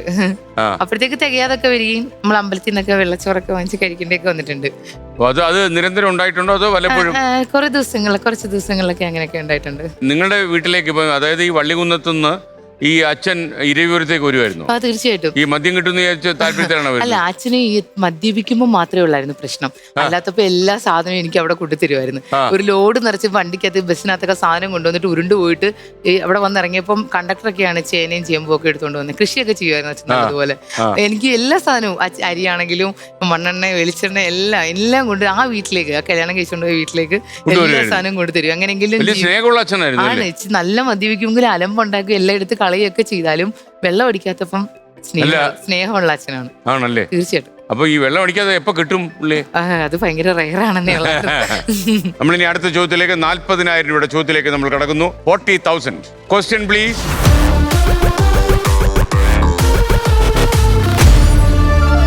ചിപ്പി ചോദിക്കാൻ മറന്നു, തോപ്പിൽ പാസിയുടെ ഒളിവിലെ ഓർമ്മകൾ വായിച്ചിട്ടുണ്ടോ? അദ്ദേഹത്തിന്റെ ആത്മകഥാംശമുള്ള പുസ്തകം വായിച്ചിട്ടില്ല സാർ. അത് വായിക്കണം. കാര്യം ഒരു വള്ളികുന്നത്ത് പഞ്ചായത്തിലുള്ള ചൂനാട് താമസിക്കുന്ന ആള്, ഇലിപ്പക്കുളത്തെ ആള് തോപ്പിൽ പാസിയുടെ ഒളിവിലെ ഓർമ്മകൾ വായിച്ചിട്ടില്ല. നിങ്ങൾ എന്നെ കമ്മ്യൂണിസ്റ്റ് ആക്കി കണ്ടില്ലേ? കുഴപ്പമില്ല. അത് കണ്ടിട്ടുണ്ടോ? അത് കണ്ടിട്ടുണ്ടല്ലേ? ഓക്കെ, അപ്പൊ അതെങ്കിലും കണ്ടിട്ടുണ്ടല്ലോ. ഓക്കെ. അല്ല, കാരണം ഒളിവിലെ ഓർമ്മകൾ എന്ന് പറയുന്നത് നല്ലൊരു പുസ്തകമാണ് അത്. അപ്പൊ നമ്മളിനി ചോദ്യത്തിലേക്ക്, കൊച്ചി രാജാവായിരുന്ന രാമവർമ്മ രാജ കൊച്ചിയിൽ നിന്ന് മലബാറിലേക്ക് ട്രെയിൻ ഓടിക്കാൻ നിർമ്മിച്ച കൊച്ചി പാലം ഏത് നദിക്ക് കുറുകയായിരുന്നു? Option A Periyar, option B Pamba, option C Chaliyar, option D Bharathappuzha. ചോദ്യം നന്നായി വായിക്കണം. എവിടുന്ന് എങ്ങോട്ട് എന്നൊക്കെ ആലോചിച്ചോണം. 40,000 രൂപയുടെ ചോദ്യമാണ്. ഇവിടെ ഇനി 2 പിടിവള്ളി അവിടെ കുട്ടേട്ടന്റെ ഭാഗത്തുണ്ട്, ഇവിടെ ഒരു പിടിവള്ളിയുണ്ട്. കുട്ടേട്ടനെ തന്നെ പിടിക്കാം അല്ലേ? അവിടെ പിടിക്കാം. വള്ളിയിൽ എങ്ങനെയുണ്ടെന്ന് നോക്കാം. കുട്ടേട്ടാ, GPS ഇത് കുട്ടേട്ടന്റെ ആദ്യത്തെ പിടിവള്ളി. 2 ഓപ്ഷൻ പറയും, അതിൽ 1 ശരി ഉത്തരമാണ്. B Pamba, D Bharathappuzha. പമ്പയാണോ ഭാരതപ്പുഴയാണോ? 2 ഓപ്ഷനായിട്ട് ചുരുങ്ങിയിട്ടുണ്ട്. ഏതായിരിക്കും? ഭാരതപ്പുഴ. കൂട്ടാമോ? ഓപ്ഷൻ ഡി ഭാരതപ്പുഴ കൂട്ടി. ഇപ്പൊ വീട്ടിലിരുന്ന് ഈ ക്വസ്റ്റിന്റെ ആൻസർ ഒക്കെ മാർക്ക് ചെയ്യുന്ന ഒത്തിരി അമ്മമാരുണ്ട്, കുറെ അച്ഛന്മാരും ഉണ്ട്, കുറെ കുട്ടികളുണ്ട്. അപ്പൊ അവരൊക്കെ ഇത് എപ്പോഴും മാർക്ക് ചെയ്ത് കാണും. തീർച്ചയായിട്ടും ഭാരതപ്പുഴ. Option D. എന്താ ഡൗട്ട് വരാൻ കാര്യം? പമ്പയുടെ കാര്യത്തിലല്ല, സാരില്ല സാർ. ഓക്കെ, ഇതിനൊരു മറ്റൊരു പേരുണ്ടല്ലോ, ഓപ്ഷൻ ഡി ഭാരതപ്പുഴ. ഉത്തരം ശരിയാണ്. എന്റെ മകൾക്ക് ഞാൻ നിളയെന്ന് പേരിടാൻ വന്നേ. അപ്പൊ 40,000 രൂപ കൈ കിട്ടി. 40,000. അപ്പൊ 40,000 രൂപ തന്നെ കേട്ടോ. സാധാരണഗതിയിൽ ഉണ്ണിയപ്പം വാങ്ങിച്ചാൽ അപ്പൊ തന്നെ കാശ് തരുന്നല്ലേ സന്തോഷം. തീർച്ചയായിട്ടും. പറ്റിലെഴുതുന്ന അത്ര സന്തോഷമുള്ള കാര്യമല്ലല്ലോ. അത് സാരമില്ല സാർ, സാറിന് എനിക്ക് വിശ്വാസമാണ്. അല്ല, ഈ അവിടെ ഈ ഗൂഗിൾ പേക്കൊക്കെ സൗകര്യം ഉണ്ടോ? ഗൂഗിൾ പേ ഉണ്ട്. ചെയ്യാല്ലേ? ഗൂഗിൾ പേ, ഫോൺ പേ എല്ലാം ഉണ്ട്. ഫോൺ പേ ഉണ്ടോ? എന്റെ അമ്മോ, പിന്നല്ല. ഓക്കെ, ഐശ്വര്യമായിട്ട് ഇതൊരു തുടക്കമാകട്ടെ. 1 കോടി രൂപ അവിടെ ഇരിപ്പുണ്ട്. തീർച്ചയായിട്ടും. Okay, thank you. ഈ നമ്മള് യഥാർത്ഥത്തിൽ ഇപ്പൊ ഈ അച്ഛന്റെ, താങ്കളെ അലട്ടുന്ന ഏറ്റവും വലിയ പ്രശ്നം അച്ഛൻ മദ്യപിച്ചു കഴിഞ്ഞാൽ അമ്മയെ തല്ലുമായിരുന്നു. അപ്പോൾ താങ്കളുടെ ഭർത്താവും എങ്ങനെയായിരുന്നു? അത്യാവശ്യം തീർച്ചയായിട്ടും അടിപിടിയൊക്കെ ഉണ്ടായിരുന്നു, കയ്യങ്ങളി ഉണ്ടായിരുന്നു. തീർച്ചയായിട്ടും. ഈ അച്ഛനും മകനും കൂടെ അവിടെ വന്നിരുന്ന് മദ്യപിച്ചല്ലോ. ആ സമയത്ത് അച്ഛൻ്റെ ഉപയോഗിച്ചു വല്ല മർദ്ദനം വല്ല ഉണ്ടായിരുന്നു? തീർച്ചയായിട്ടും ഉണ്ടായിട്ടുണ്ട്. അങ്ങനെ ഉണ്ടായിട്ടുണ്ടോ? അപ്പൊ അച്ഛൻ തടയത്തില്ലേ? അച്ഛൻ മദ്യപിച്ചു കഴിഞ്ഞാൽ വേറൊരു ലെവലിലേക്ക് മാറുമല്ലേ. അപ്പൊ അച്ഛൻ അങ്ങനെയുള്ള ഇതൊന്നും ഇല്ല, സെന്റിമെന്റ്സ് ഒന്നും ആ സമയത്തില്ല, വർക്ക് ചെയ്തില്ല. ഇല്ല. മദ്യത്തിന് അങ്ങനെ ഒരു ക്വാളിറ്റി ഉണ്ടോ? അങ്ങനെ ഒരു ക്വാളിറ്റി കാണും സാർ, എനിക്കറിയില്ല. എനിക്കും അറിയത്തില്ല, ഞാൻ അങ്ങനെ കുടിച്ച് ശീലിച്ചിട്ടില്ല. ഓക്കെ സാർ, ആയിരിക്കാം. അപ്പൊ അതുകൊണ്ടായിരിക്കാം. അങ്ങനെയുള്ള സന്ദർഭങ്ങൾ ഒഴിച്ചുവിടാനൊന്നും അച്ഛൻ ശ്രമിക്കത്തില്ല? തീർച്ചയായിട്ടും ഇല്ല. പ്രോത്സാഹിപ്പിക്കൂ? ചില സമയങ്ങളില് അത് ഇച്ചിരി കൂടുതലാണെങ്കിൽ മാത്രമാണ്. അതെന്താന്നറിയോ, പുള്ളി വാങ്ങിച്ചു കൊടുക്കുകയാണെങ്കിലാണ് സപ്പോർട്ട് ചെയ്യുന്നത്. ഹസ്ബൻഡ് വാങ്ങിച്ചു കൊടുത്താൽ പുള്ളി സപ്പോർട്ട്. അടിച്ചു കഴിഞ്ഞാൽ പോരാ, 2 എണ്ണം കൊടു എന്ന് പറയൂ ചിലപ്പോ. അയ്യോ, അങ്ങനെയൊക്കെ ഉണ്ടല്ലേ, അതൊക്കെ വല്ലാത്തൊരു അവസ്ഥയാണല്ലോ. തീർച്ചയായിട്ടും സാർ. അങ്ങനെയുള്ള സന്ദർഭങ്ങളൊക്കെ വരുമ്പം എന്താ താങ്കൾ തീരുമാനിച്ചിട്ടുള്ളത്? ചില ആൾക്കാരുണ്ട് ഇതൊക്കെ കാണുമ്പോഴേ ജീവിതം അവസാനിപ്പിച്ചോളെ എന്നൊക്കെ ആലോചിച്ചോളയും. അങ്ങനെ ഞാൻ ആഗ്രഹിച്ചിട്ടുണ്ടായിരുന്നു നേരത്തെ. ഇങ്ങനെയുള്ള എന്നുവെച്ചാൽ എല്ലാത്തിൽ നിന്നും ആകെ കിട്ടിയത് കല്യാണമാണ് നമ്മുടെ പിരിവല്ലി എന്ന് കരുതിയത്. അവിടെയും ഇവിടെ ഫ്ലോപ്പായി. വീടില്ലാന്ന് പറഞ്ഞിട്ടും നമ്മൾ കളഞ്ഞില്ല, വസ്തു ഇല്ലാന്ന് പറഞ്ഞിട്ടും കളഞ്ഞില്ല, ജോലി ഇല്ലാന്ന് പറഞ്ഞിട്ട് നമ്മുടെ നാട്ടിലായാലും ഒരു ജോലി സെറ്റിൽ ചെയ്ത് കൊടുത്തു. അപ്പൊ അതേ കമ്പനിയിൽ തന്നെ ഞാൻ കുറച്ചാൾ അക്കൗണ്ടന്റ് ആയിട്ട് ഞാൻ കയറിയായിരുന്നു. കൺസ്ട്രക്ഷൻ കമ്പനി തന്നെ. ഡ്രൈവർ ഞാൻ അക്കൗണ്ടന്റ് ആയിട്ട് അങ്ങനെ നിന്നുകൊണ്ട് എന്റെ സാലറി കൊണ്ടാണ് ഞാൻ ചെലവ് കാര്യങ്ങളൊക്കെ കഴിഞ്ഞു പോയിക്കൊണ്ടിരുന്നത് പോലും. നമ്മൾ അങ്ങനെ അധികം തരാറില്ല. ഞാനൊന്നും അധികം അന്വേഷിക്കാൻ പോയാ നല്ല ഉപദ്രവങ്ങളൊക്കെ.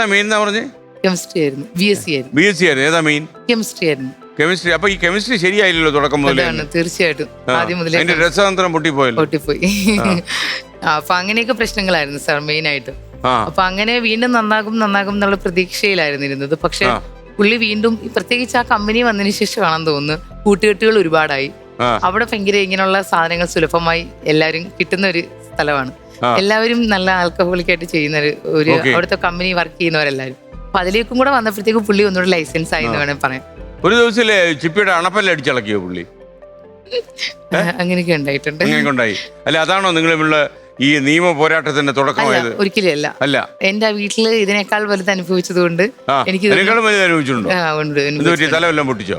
അല്ല, അച്ഛൻ അമ്മയെ ഉപദ്രവിക്കുന്നേ കണ്ട് അമ്മ പറഞ്ഞിട്ടുണ്ട്, നമ്മൾ കുറച്ചൊക്കെ സ്ത്രീകളൊക്കെ കുറച്ച് അടങ്ങി ഒതുങ്ങിയൊക്കെ ജീവിക്കേണ്ടവരാണ്. ചിലപ്പോൾ 2 അടിയൊക്കെ വാങ്ങിച്ചാലും ഇതൊക്കെ എങ്ങനെ നന്നാവും. നമ്മൾ ജീവിതം ചുറ്റും ബന്ധുക്കളൊക്കെയാണ് താമസിക്കുന്നത്. അല്ല, നേരത്തെ അങ്ങനത്തെ ഒരു കൺസെപ്റ്റ് ആയിരുന്നു അമ്മയെ പോലുള്ളവർക്ക്. ഇപ്പൊ എങ്ങനെയാ താങ്കളുടെ ഒരു കോൺസെപ്റ്റ്? ഇപ്പൊ എന്റെ കോൺസെപ്റ്റ്, എന്റെ ജീവിതം എന്റെ മാത്രം ഉത്തരവാദിത്തമാണ്. എനിക്ക് സന്തോഷം തരുന്ന കാര്യങ്ങൾ ജീവിക്കുക. ഒരു ജീവിതമേ ഉള്ളൂ സാർ, സന്തോഷമായിട്ട് ജീവിക്കുക, അതേ ഉള്ളൂ. ഏതായാലും നിങ്ങളൊരു കേസ് കൊടുത്തല്ലോ അദ്ദേഹത്തിനെതിരായിട്ട്? തീർച്ചയായിട്ടും. പോലീസ് സ്റ്റേഷനിൽ. ഏത് സാഹചര്യത്തിലാണ് പോലീസ് സ്റ്റേഷനിലേക്ക് നീങ്ങിയത്? എനിക്ക് രണ്ടാമതൊരു കുഞ്ഞുണ്ട്. മകന് ജനിച്ചു കഴിഞ്ഞിട്ട് 2 മാസം കഴിഞ്ഞ് കുഞ്ഞിന് കിഡ്നിക്ക് പ്രോബ്ലംസ് ഉണ്ട്.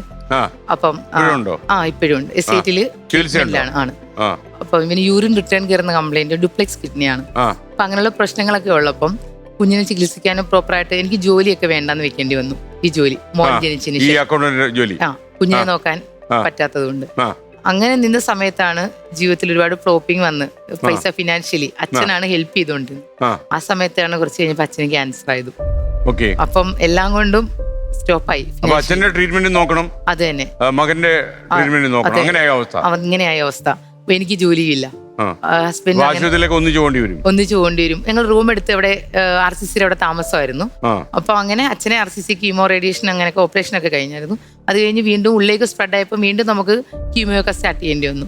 അടുത്ത സ്റ്റേജ് ഉള്ളിലേക്ക് ആയപ്പോഴത്തേക്ക് 1.5 വർഷത്തോളം അച്ഛൻ ട്യൂബ് വഴിയായിരുന്നു ഫുഡൊക്കെ കഴിക്കുകയൊക്കെ ചെയ്യുന്നത്. അപ്പൊ മോനെയും കൊണ്ട് SIT, അച്ഛനെയും കൊണ്ട് RCC അങ്ങനെ കഴിഞ്ഞിട്ട്.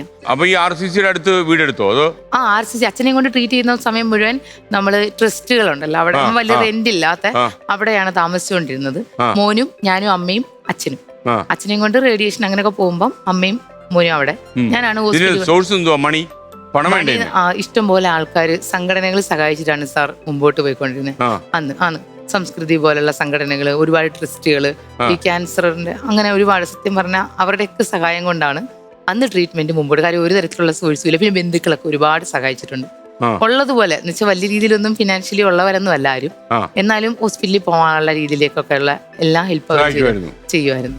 അങ്ങനെയൊക്കെ സഹായിച്ചിട്ടാണ് ഞങ്ങൾ ക്യാൻസർ എന്നുള്ള ആ ഒരു ഇത് മുമ്പോട്ട് റിവീൽ ചെയ്തത്. പിന്നീട് അച്ഛൻ മരിച്ചു കഴിഞ്ഞപ്പോഴാണ് ആകെ പെട്ടുപോയത്, സത്യം പറഞ്ഞു. ആണ് ആ സമയത്താണ് എനിക്ക് ജോലിയും ഇല്ല. ഇങ്ങനെയുള്ള സമയത്താണ് RCCയിലൊക്കെ വന്ന് എന്റെ ഹസ്ബൻഡ് ചെറിയ പ്രശ്നങ്ങളൊക്കെ ഉണ്ടാക്കിയായിരുന്നു. എന്ത് പ്രശ്നം ഉണ്ടാക്കി അവിടെ? പൈസ ചോദിക്കുകയൊക്കെ ചെയ്തു എന്നോട് ചോദിച്ചു. മദ്യപിക്കാൻ വേണ്ടിയോ? എന്തിനാണെന്ന് അറിയില്ല നമുക്ക്. അപ്പൊ എന്റെ കയ്യിൽ ഒന്നാമത് മോനെ നോക്കണം. ആകെ നമ്മൾ വല്ലവരുടെയൊക്കെ ഹെൽപ്പ് കൊണ്ടാണ് അന്ന്, എല്ലാവരുടെയും സഹായം, സുമനസുകളുടെ സഹായം കൊണ്ടാണ് മുമ്പോട്ട് നീങ്ങിയത് വരെ. അപ്പൊ അതെനിക്ക് ഫിനാൻഷ്യലി ഹെൽപ്പ് ചെയ്യാൻ പുള്ളിയെ ബുദ്ധിമുട്ടായി. അപ്പൊ ഞാൻ ചോദ്യം ചെയ്തപ്പം അടിക്കുകയൊക്കെ ചെയ്തു. അവിടെ താമസിക്കുന്നിടത്തും വന്ന് ബഹളമൊക്കെ ഉണ്ടാക്കി. ഒരു പ്രാവശ്യം ഭയങ്കര പ്രശ്നമൊക്കെ ആയിരുന്നു. അപ്പൊ അവിടെ താമസിക്കുന്ന ഒരു പോലീസിനെയൊക്കെ വിളിക്കുമെന്ന് പറഞ്ഞു. അങ്ങനെയാണ് പുള്ളി പോയത് പോലും. അപ്പോഴാണ് ഞാൻ ചിന്തിച്ചത്, ഞാൻ ഈ RCCയിൽ ഒരുപാട് പേഷ്യൻസിനെയൊക്കെ കണ്ട് സാർ, കുഞ്ഞുങ്ങള് തൊട്ട് ക്യാൻസർ ആയതും തൊട്ട് വയസ്സായവർ വരെ. അപ്പൊ ഇതൊക്കെ കണ്ട് ഛർദ്ദിച്ച് കിടക്കുന്നതും ഈ തീരെ അവശതായിട്ടുള്ള ഈ രോഗികളുടെ മുന്നിൽ വരെ വന്ന് പുള്ളി പെർഫോമൻസ് ചെയ്തപ്പം എനിക്ക് മനസ്സിലായിട്ട്, കാര്യം കുഞ്ഞിന്, എൻ്റെ മകന് വയ്യാതെ പോയിട്ടും എങ്ങനെയുണ്ടെന്ന് പോലും ചോദിക്കാതെ എനിക്ക് ഭയങ്കര വിഷമമായി. അപ്പൊ ഞാൻ വിചാരിച്ചു, അവിടെ നിന്ന് സെക്യൂരിറ്റി ചേട്ടന്മാരൊക്കെ ഉണ്ട് RCCയിൽ, ഈ ആർമിയിൽ നിന്നൊക്കെ റിട്ടയർഡ് ആയവരൊക്കെയാണ് അവിടെ സെക്യൂരിറ്റികളായിട്ട് നിൽക്കുന്നത്. അപ്പൊ അവർ വെച്ച് ഇത്രയും വൃത്തിയായിട്ട് ഒരാളുടെ കൂടെ നീ മുമ്പോട്ട് ജീവിക്കാന്നുള്ളത് നീ ചിന്തിച്ചു നോക്കാൻ പറഞ്ഞു എന്നോട് ഇങ്ങോട്ട്. കാര്യം അച്ഛനെയും കൊണ്ട് ഇവര് എന്നെ പാസ് കാണിക്കുന്നതിനൊക്കെ കാർഡൊക്കെ കാണിക്കുമ്പോൾ കയറ്റി വിടും. കാര്യം ഒരു പെണ്ണ് തന്നെ ഇങ്ങനെ അച്ഛനെയും കൊണ്ട് നടക്കുന്നത് വെച്ചിട്ടായിരിക്കാം. രാത്രിയിലൊക്കെ മരുന്നിനൊക്കെ ഓപ്പറേഷനൊക്കെ വരുമ്പോൾ ഭയങ്കര ഹെൽപ്ഫുള്ളാണ് സെക്യൂരിറ്റിമാരൊക്കെ. അപ്പൊ അവര് പറഞ്ഞു, നീ ഒന്ന് ആലോചിക്കൂ, ഇത് മുമ്പോട്ട് പോയാൽ ജീവിതത്തിൽ വലിയ നേട്ടങ്ങളൊന്നും ഉണ്ടാവത്തില്ല, ഈ ഉപദ്രവം. കാര്യം ഇവിടം വരെ വന്ന് ഇത്രയും പ്രശ്നം ഉണ്ടാക്കണമെങ്കിൽ എന്താണെന്ന്. അപ്പൊ അവർക്ക് വേറെ കാര്യങ്ങളൊന്നും അറിയില്ല. ഞങ്ങൾ വാടകയ്ക്കാണെന്നോ പുള്ളി വീട്ടിൽ ചെലവിനെ എടുത്തില്ലെന്നോ എന്റെ കുഞ്ഞിന് അസുഖമാണെന്നോ ഒന്നും ഇവർക്ക് അറിയത്തില്ല. ഇവർക്ക് ഇവർ ആ പുള്ളിയെ കണ്ട ഔട്ട്ഫിറ്റിലാണ് പറഞ്ഞത്. കുഞ്ഞിന്റെ പേരിൽ ഒരു പിരിവ് നടത്തിയോ? അത് പുള്ളിയല്ല, അച്ഛനാണോ? അച്ഛന് അങ്ങനെയൊക്കെയുള്ള ചില പ്രശ്നങ്ങളൊക്കെ ഉണ്ട്. മദ്യപിക്കാൻ പൈസ ഇല്ലാണ്ട് വരുമ്പോൾ ചെറിയ പ്രശ്നങ്ങളൊക്കെ. ആർക്ക് പ്രശ്നമെന്ന് പറയും? ആർക്കും വേണ്ടി പൈസ പിരിക്കുന്നത്? അങ്ങനെയൊന്നുമില്ല, എല്ലാവർക്കും വേണ്ടി പറയും. അങ്ങനെ പറയും. അങ്ങനെ പറഞ്ഞ് പൈസ കിട്ടിയിട്ടുണ്ടോ? കിട്ടിയിട്ടുണ്ടായിരുന്നു. അതെങ്ങനെ മനസ്സിലായി അച്ഛൻ പിരിക്കുന്നു? എങ്ങനെ മനസ്സിലായി? ഞാൻ +2 പഠിക്കുന്ന സമയത്ത് എനിക്കും ചില അസുഖങ്ങളൊക്കെയാണെന്നും പറഞ്ഞിട്ട് അച്ഛൻ എന്നെ മാനസികമായി തളർത്തിയത് പ്രശ്നവും മാരേജ് നേരത്തെ ആവാനുള്ള പ്രശ്നം അതൊക്കെയാണ്. അങ്ങനെ പിരിച്ചോ? നാട്ടുകാരുടെ നിന്നാണോ പിരിക്കുന്നത്? അപ്പൊ നാട്ടുകാർ ചോദിക്കത്തില്ലേ കുഞ്ഞിന് സുഖമായോന്നൊക്കെ ചോദിക്കില്ലേ? അത് എന്നോട് ചോദിച്ചതാണ്. എനിക്ക് ഭയങ്കര മാനസികമായിട്ട് ഭയങ്കര പ്രശ്നങ്ങളൊക്കെ ആയിരുന്നു. ചോദിച്ചോ? ആൾക്കാർ വന്ന് ചോദിച്ചോ? എല്ലാരും ചോദിക്കും. ഇപ്പൊ കുഴപ്പമൊന്നുമില്ല, അങ്ങനെ കുഴപ്പമില്ലാണ്ട് പഠിച്ചോണ്ടൊക്കെ ഇരുന്നെയാണ്. പക്ഷെ അതിനുശേഷമാണ് ആകെ പ്രശ്നമായത്. അപ്പൊ അച്ഛനോട് ചോദിച്ചോ എന്തിനാ ഇങ്ങനെയൊക്കെ ചെയ്യുന്നതെന്ന് ചോദിച്ചു? അച്ഛനോട് ചോദിക്കാം. കാര്യം ഒരു മകൾക്ക് സുഖമില്ല എന്ന് നാട്ടുകാരോട് പറഞ്ഞ് പൈസ പിരിക്കുക എന്ന് പറഞ്ഞാലേ അതും കള്ളം പറഞ്ഞ് പറ്റിച്ച് പൈസ പിരിക്കാന്ന് ഒരു അച്ഛൻ ചെയ്തുകൂടാത്ത കാര്യമാണ്. അതുകൊണ്ടാണ് സാർ എന്റെ മകന് വയ്യ എന്നുള്ളത് കൊണ്ട് ഞാൻ ആരുടെയും കയ്യിൽ നിന്നും ഒരു രൂപ പോലും അധ്വാനിച്ച് തന്നെ ഞാൻ അവനെ ചികിത്സിക്കണമെന്നുള്ള എന്നെ കൊണ്ടാവുന്ന രീതിയിൽ. ചിലപ്പോൾ നാളെ പറ്റത്തില്ലായിരിക്കാം, എനിക്കറിയില്ല. ഇന്ന് വരെ ഞാൻ റോഡിൽ നിന്നായാലും എന്ത് ജോലി ചെയ്തിട്ടാണെങ്കിലും അവനെ ചികിത്സിച്ച് ഓക്കെ ആക്കണം എന്നുള്ളത് എൻ്റെ ഒരു ഇതാണ്. ഇത് മുന്നിലുള്ളത് കൊണ്ടാണ്. ഈ അച്ഛൻ്റെ ഇല്ലാത്തൊരു അസുഖത്തിന്റെ പേരിൽ ഇങ്ങനെ പറഞ്ഞപ്പോൾ അങ്ങനെ എൻ്റെ മകന് വേണ്ടി ഉണ്ടാകരുതെന്ന് കരുതിയാണ് ഞാൻ അങ്ങനെ അധ്വാനിക്കുന്നത്. റോഡിൽ നിന്നാലും കിട്ടുന്ന ജോലിയൊക്കെ ചെയ്തു ഞാൻ മുമ്പോട്ട് പോകുന്നത്. എല്ലാരും പറയും ഭയങ്കര ഔട്ട്ഫിറ്റാണ്, കരയത്തില്ല, അങ്ങനെ ഇങ്ങനെയാണ്. അതെനിക്ക് അവനെ നോക്കണം എന്നുള്ളത് എല്ലാരും വേണ്ടെന്ന് പറഞ്ഞ കുഞ്ഞാണ്. രണ്ടാമത് ഇത്രയും പുള്ളി അലന്ന സ്വഭാവമായപ്പോ എന്റെ ഒറ്റ റിസ്കിന്റെ പുറത്ത് ഞാൻ ജനിപ്പിച്ചാണ്. അങ്ങനെ ഇത്രയും ഡെലിവറിയൊക്കെ ഞാൻ എന്റെ പൈസ കൊണ്ടാണ് എല്ലാം ഇത്രയും ആക്കിക്കൊണ്ട് വന്നിട്ട് അവനിങ്ങനെ ഒരു അസുഖമാന്ന് പറഞ്ഞപ്പം സത്യം പറഞ്ഞാൽ അന്നാണ് ജീവിതത്തിൽ ഞാൻ തകർന്നു പോകുന്നത്. മനസ്സിലായി. വീടും ഇല്ല, വസ്തു ഇല്ല, ഹസ്ബൻഡും ഇങ്ങനെ, മോനും ഇങ്ങനെ ഒരു അസുഖം, ആരും ഇല്ല, അച്ഛനും മരിച്ചു. സാമ്പത്തികം പറഞ്ഞാൽ കുഞ്ഞ് ഹൈപ്പർ ആക്റ്റീവ് ആണ് ഇപ്പം. ഒരിടത്ത് ഇവനെ ഫ്ലോറിൽ കൊണ്ടുവരാത്തത്, അമ്മയും വരാത്തത് തന്നെ അടങ്ങിയിരിക്കുന്ന ഒരു സെക്കൻഡ് അടങ്ങിയിരിക്കത്തില്ല. ചിലവർക്ക് അങ്ങോട്ട് അക്സെപ്റ്റ് ചെയ്യാൻ പറ്റത്തില്ല. റോഡിലൊക്കെ നമ്മൾ കച്ചവടം ചെയ്താലും റോഡിലൊക്കെ അങ്ങോട്ടും ഇങ്ങോട്ടും ചാട്ടവും വണ്ടിയൊക്കെ ഇരിക്കാനൊക്കെ ഒരുപാട് തവണ പോയിട്ടൊക്കെ ഉണ്ട്. ചിലർക്കൊന്നും അത് മനസ്സിലാകുമെന്ന് അറിയത്തില്ല. കുറച്ച് കൂടുതലാണ് കുസൃതി എന്നൊന്നും പറയുന്നതിനേക്കാളും കുറച്ച് വല്ലാത്തൊരു വേഷണം. അതുകൊണ്ടാണ് എനിക്ക് പ്രോപ്പറായിട്ടൊരു ജോലിക്ക് പോകാൻ പറ്റാത്തത്.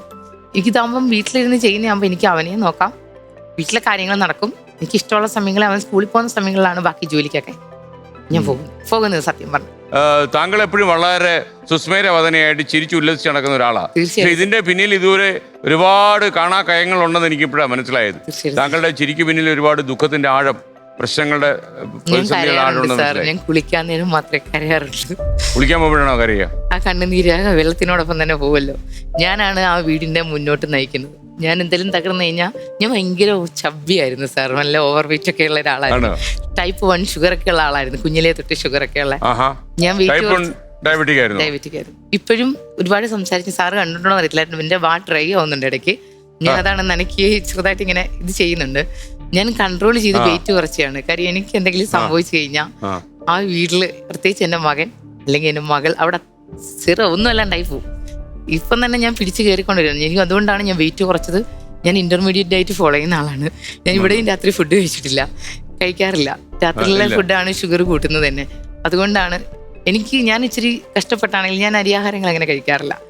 പക്ഷേ ഇല്ലെന്ന് വെച്ചാൽ എല്ലാം 2 പ്രഗ്നൻസിയിൽ 3 നേരം ഇൻസുലിൻ അപ്പോഴാണ് അറിഞ്ഞത് ആണെന്ന്. ഇപ്പൊ ഞാൻ കൺട്രോൾ ചെയ്തിപ്പോ എനിക്ക് നോർമലാണ്. അപ്പൊ നമുക്ക് 1 കോടിയിലേക്കുള്ള മത്സരം നമ്മൾ തുടരുകയാണ്. പക്ഷെ ഇവിടെയല്ല, 1.5 ലക്ഷം രൂപയുടെ മത്സരം നമ്മൾ കുറച്ചുകൂടെ മേളിലോട്ട് പൊങ്ങും. ഓക്കെ, കായംകുളത്തുനിന്ന് കുറച്ചുകൂടെ മേലോട്ട് പോകൂ.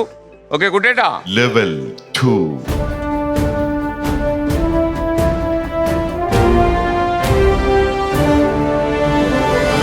ഇനിയിപ്പം 50,000 രൂപയുടെ ചോദ്യമാണ്. Be serious. ചോദ്യങ്ങൾ ചിലപ്പോൾ കുറച്ച് കടുക്കും. കാര്യം നല്ല വിലയുണ്ട് ചോദ്യത്തിന്, ഉത്തരത്തിന് ഓരോ വിലയുണ്ട്. മോണിറ്റർ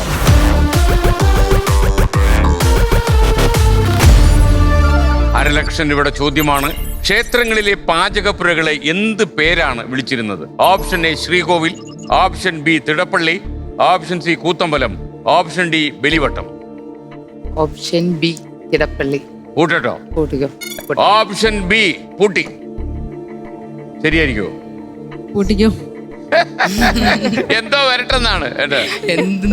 ഈ കൂട്ടുകാരി എവിടെ നിന്ന് കിട്ടി? എന്റെ അടുത്ത പഞ്ചായത്താണ്. ഏത് പഞ്ചായത്ത്? താമരക്കുളത്ത്. താമരക്കുളം. ഞങ്ങൾ ക്ലാസ്സിനൊക്കെ കാണും. നമ്മൾ ഈ അച്ചാറിന്റെ ഒക്കെ ക്ലാസ്സിന് പോകുമ്പോഴും എന്ത് ക്ലാസ് കിട്ടിയാലും എന്റെ കൂട്ട് വരും. ഞാൻ ഏത് ക്ലാസ്സിന് എവിടെങ്കിലും അച്ചാറിന്റെ ക്ലാസ് എടുക്കാൻ പോവോ? ക്ലാസ് എടുക്കും. നമ്മുടെ ഈ വെറൈറ്റീസ് ഉള്ള പാചകങ്ങളൊക്കെ എവിടെയെങ്കിലും ഒക്കെ കിട്ടുവാണെങ്കിൽ അതൊക്കെ പോയി അറ്റൻഡ് ചെയ്യുന്നവരാ. ക്ലാസ് കേൾക്കാൻ അല്ലെ? ക്ലാസ് എടുക്കുവോ? അച്ചാറൊക്കെ ഉണ്ടാക്കുന്നത് എങ്ങനെയാണ്? ഞാൻ പിക്കിൾസ് മേക്കിന്റെ ട്രെയിനറാണ് സാർ. ക്ലാസ് എടുക്കാൻ പോകും. അത് ശരി. ഓക്കെ, എന്ത് ടൈപ്പ് പിക്കിളൊക്കെയാ പഠിപ്പിക്കുക? എല്ലാം നോൺ വെജ് എല്ലാം പഠിപ്പിക്കും സാർ. എല്ലാം പഠിപ്പിക്കും. എല്ലാം. അല്ല, ഏറ്റവും ശ്രദ്ധയാകർഷിച്ച ഏത് പിക്കിളാ? വാഴപ്പിണ്ടിയുടെ അച്ചാറ്. വാഴപ്പിണ്ടി അച്ചാറുണ്ടോ? അങ്ങനെ വാഴപ്പിണ്ടി അച്ചാറുണ്ടാവും. ഉണ്ടാവും. നമ്മൾ പാളയംതോടന്റെ അതുപോലെ തന്നെ പാളയംകോടന്റെ പിന്നെ ഏത്തവാഴയുടെയാണ്. ടേസ്റ്റ് ആണോ അത്? നല്ല ടേസ്റ്റ്. മാങ്ങ അച്ചാറിനേക്കാളും ടേസ്റ്റ് ആണ് സാർ. അതിന്റെ റെസിപ്പി ഒന്ന് പറഞ്ഞേ, ക്യാമറ നോക്കി ഒന്ന് പറഞ്ഞേ. അപ്പൊ നമ്മൾ കൊല വെട്ടിക്കഴിഞ്ഞ് അന്ന് തന്നെ എടുക്കാമെങ്കിൽ ഏറ്റവും നല്ലതാണ്. അല്ലെങ്കിൽ പിറ്റേ ദിവസം. അതിൽ കൂടുതലായി കഴിഞ്ഞാൽ വാഴ നമുക്ക് കംപ്ലൈന്റ് വരും പിണ്ടിക്ക്. എന്നിട്ട് അതിന്റെ എല്ലാം വൃത്തിയാക്കി കഴിഞ്ഞിട്ട് പിണ്ടിയുടെ അകത്തിരിക്കുന്ന ഭാഗം മാത്രം എടുക്കുക. എന്നിട്ട് നമ്മൾ ചതുര കഷ്ണമായിട്ട് ആ നൂല് ചുറ്റിയെടുക്കുക. നൂലെല്ലാം കംപ്ലീറ്റ് ചുറ്റിയിട്ട് നമ്മൾ മാങ്ങ അരിയത്തില്ലേ, അതുപോലെ ചതുര കഷ്ണമായിട്ട് ആ പിണ്ടി അരിയുക. അരിഞ്ഞു കഴിഞ്ഞിട്ട് നമ്മളിത് ഈ നല്ലെണ്ണയ്ക്കകത്ത് വഴറ്റിയെടുക്കുക. വേണമെന്ന് നല്ല കട്ടിയുള്ള നൂല് കൂടുതലുള്ള പിണ്ടിയാണെങ്കിൽ ഒന്ന് ആവി കയറ്റിയിട്ട് വഴറ്റിയെടുക്കാം. ബാക്കിയെല്ലാം നമ്മൾ സെയിം പോലെ തന്നെ അച്ചാറിട്ട്. ഒരു പ്രത്യേകത എന്ന് പറഞ്ഞാൽ പിണ്ടി ഫൈബർ കൂടുതലുള്ളത് കൊണ്ട് ഈ പറഞ്ഞ വിനാഗിരി, ഈ നമ്മൾ പുളി ആയാലും എരിവാണെങ്കിലും ഉപ്പൊക്കെ നല്ലോണം അബ്സോർവ് ചെയ്യും. അപ്പൊ നല്ല ടേസ്റ്റ് ആണ് ഈ അച്ചാർ. ഡയബറ്റിക് രോഗികൾക്ക് നല്ലതാണ്. നല്ലതാണ്, 100%. പ്രമേഹ രോഗികൾക്ക് നല്ലതാണ്. ഇപ്പൊ ഈ വള്ളികുന്നത്ത് ഈ വാഴപ്പിണ്ടിക്കൊക്കെ വലിയ ക്ഷാമമായിരിക്കുമല്ലോ. ഞാൻ എവിടെ നിന്ന് കിട്ടിയാലും എടുക്കാറുണ്ട്. വില കൊടുത്താണോ എടുക്കുന്നതോ? അല്ല, ഈ വിപണിയിലൊക്കെ വരുന്ന ചേട്ടന്മാര് ഞാൻ നോക്കി വെക്കും. ഇപ്പൊ ഏതൊക്കെ ഉണ്ട്? പാളയംകോടൻ, പിന്നെ ഞാൻ മെയിനായിട്ട് ഇത് 2 എടുക്കുന്നത്. ചിലര് ഞാലിപ്പൂവ്. ഏറ്റവും ടേസ്റ്റ് ഉള്ള ഏതിനാ? ഏത്തക്കാണ് എനിക്ക് ഏറ്റവും കൂടുതൽ. അപ്പോ അതിന്റെ കുക്കറിയുടെ ഷോ കഴിഞ്ഞു. ഇനി നമ്മൾ മത്സരം തുടരുന്നു. അപ്പോ ഓപ്ഷൻ ബി തിടപ്പള്ളി നമ്മൾ പൂട്ടി വെച്ചിരിക്കുക. അപ്പോ 1.5 ലക്ഷം രൂപയുടെ ചോദ്യമായിരുന്നു. തിടപ്പള്ളി പാചകപ്പുരയാണെന്നാണ് താങ്കൾ വിശ്വസിക്കുന്നത്? തീർച്ചയായിട്ടും. എനിക്ക് അത്രയും വിശ്വാസം ഇല്ല. അങ്ങയുടെ വിശ്വാസം അങ്ങേ രക്ഷിക്കട്ടെ. ഓപ്ഷൻ ബി തിടപ്പള്ളി. താങ്കൾ പറഞ്ഞ ഉത്തരം നല്ല ഒന്നാം തരം മിസ്റ്റേക്ക് ആയി എന്ന് പറയാൻ പറ്റുന്നില്ല. വള്ളികുന്നം വിജയിക്കട്ടെ. ഓപ്ഷൻ ബി തിടപ്പള്ളി ഉത്തരം ശരിയാണ്. ഇപ്പം ഇത് ഈ ഷോ ഇപ്പൊ ആൾക്കാർ വള്ളികുന്നത്തും പരിസര പ്രദേശങ്ങളിലും കണ്ടുകൊണ്ടിരിക്കുകയാണ്. ഇപ്പൊ ഇത് കഴിഞ്ഞിട്ട് ഈ ഉണ്ണിയപ്പം ഒക്കെ തന്നെ നിർമ്മാണം ഒത്തിരി വേണ്ടി വരും. കൺസ്ട്രക്ഷൻ കൂട്ടാനുള്ള ഇൻഫ്രാസ്ട്രക്ചർ ഒക്കെ ഉണ്ടോ? ഒരിക്കലും ഇല്ല സാർ. അതിനും കൂടെ ഒക്കെ വേണ്ടിയാണ് സാർ വന്നതല്ലേ?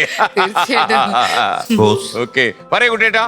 ചിപ്പി എസ് സ്കൂളിൽ പഠിക്കുന്ന സമയത്ത് സുഖമില്ലാത്ത ഒരു കുട്ടിയെ താങ്കൾ വീട്ടിൽ കൊണ്ടുചെന്ന് എത്തിക്കാൻ നോക്കിയിട്ട് അവസാനം മറ്റെന്തോ പ്രശ്നങ്ങളുണ്ടായി എന്ന് കുട്ടിയേട്ടൻ മനസ്സിലാക്കും. അതെന്തായിരുന്നു പ്രശ്നം ജെപ്പി? ഓക്കെ കുട്ടിയേട്ടാ, അത് മെയിൻ ആയിട്ടെന്ന് പറഞ്ഞാൽ ഞാൻ 4ാം ക്ലാസ്സിൽ പഠിക്കുന്ന സമയത്താണ്, ആ ഏകദേശം ആ സമയം. അപ്പൊ അതിനാണെങ്കിൽ തീരെ വയ്യാതെ തലവേദനയൊക്കെ ആയിട്ട് പ്രശ്നമായിട്ട് ഇരുന്നപ്പോഴാണ്. അപ്പൊ ഞാൻ ഭയങ്കര ഫുഡി ആയിരുന്നു കേട്ടോ. ഇവിടെ നല്ല ഫുഡ് കിട്ടിയാലും കഴിക്കുന്നത് ഭയങ്കര ഇഷ്ടമാണ്. എന്നിട്ട് കഴിക്കുമായിരുന്നു. അതാണ് പണ്ട് ഈ മഴയൊക്കെ എങ്ങനെ?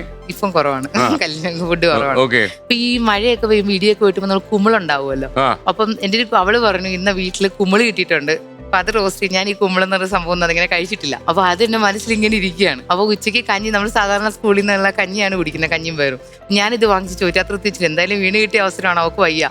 അപ്പൊ ഞാൻ ഇവളുമായിട്ട് ഏകദേശം 2-2.5 കിലോമീറ്റർ ഉണ്ട് ദൂരം, അങ്ങ് വരെ പോകണം. ഞങ്ങൾ വെള്ളിയാഴ്ച സമയമാണ്. അപ്പൊ 12:30 വിട്ടാ 2:30 ക്ലാസ് തുടങ്ങത്തുള്ളൂ. അപ്പൊ ഞാൻ ഇവിടെ കൊണ്ടുവിട്ടിട്ട് വരാമെന്ന് വിചാരിച്ച് ഞങ്ങൾ നടന്ന് പാട്ടൊക്കെ പാടി അങ്ങ് ചെന്ന് അവിടെ വീട്ടിൽ ചെന്ന് നല്ല ഫേസ്റ്റായിട്ട് ഫുഡൊക്കെ അടിച്ച് കഴിഞ്ഞ് ഭയങ്കര ക്ഷീണം. എന്നാലും ഒരു 5 മിനിറ്റൊക്കെ അവിടെ റെസ്റ്റ് ചെയ്തിട്ട് ഇറങ്ങാമെന്ന് വിചാരിച്ചപ്പോൾ എനിക്ക് വഴി അറിയത്തില്ല. അങ്ങോട്ട് എങ്ങനെയോ കണ്ടത്തിൽ കൂടെ ഊട് വഴി കൂടെ ഒക്കെ ചെന്ന് അവിടെ ചെന്ന് കഴിഞ്ഞിട്ട് വഴി അറിയാത്തതുകൊണ്ട് ലാസ്റ്റ് തലവേദന എടുത്ത് കിടന്ന കൂട്ടുകാർ തന്നെയാണ്.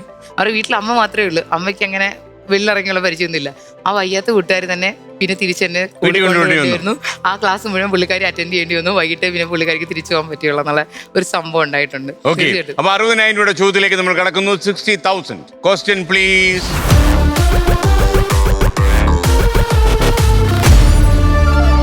അങ്ങോട്ട് നോക്കുള്ള ഒരു സ്റ്റില് കാണിച്ചു തരാം. അരുണാചൽ പ്രദേശിലെ നിഷി ഗോത്രക്കാർ ഏത് പക്ഷിയുടെ ശരീരഭാഗങ്ങളാണ് തലപ്പാവിൽ അണിയുന്നത്? ഓപ്ഷൻ എ പ്രാപ്പിടിയൻ, ഓപ്ഷൻ ബി മലമുഴക്കി വേഴാമ്പൽ, ഓപ്ഷൻ സി സാരസക്കൊക്ക്, ഓപ്ഷൻ ഡി അമ്പലപ്രാവ്. മലമുഴക്കി വേഴാമ്പൽ എന്നാണ് പറഞ്ഞിരിക്കുന്നത്. ഞാൻ പൂട്ടട്ടോ? ഓപ്ഷൻ ബി ആണ് പൂട്ടാൻ പറഞ്ഞത്. അത് തന്നെയാണോ പറഞ്ഞത്? കാഴ്ച കുറവൊന്നുമില്ലല്ലോ? ഇല്ലല്ലേ? ഓപ്ഷൻ ബി മലമുഴക്കി വേഴാമ്പൽ ഞാൻ പൂട്ടി. തുറക്കട്ടോ? ധൈര്യമുണ്ടോ നേരിടാൻ? ധൈര്യമുണ്ട് സർ. വലിയ പ്രതിസന്ധികളെ നേരിട്ട ആളല്ലേ? തീർച്ചയായിട്ടും. ഇപ്പൊ എങ്ങനെ മനസ്സൊക്കെ നല്ല കാരിരുമ്പിന്റെ കരുത്താണോ? കരളുറപ്പൊക്കെ ഉണ്ടോ? തീർച്ചയായിട്ടും സാർ, അതേ ഉള്ളൂ. ആത്മവിശ്വാസം മാത്രമേ ഉള്ളൂ സാർ. ഉള്ളൂ. ആത്മവിശ്വാസമല്ലേ ഏറ്റവും വലുത്? അതല്ലേ വേണ്ടത്?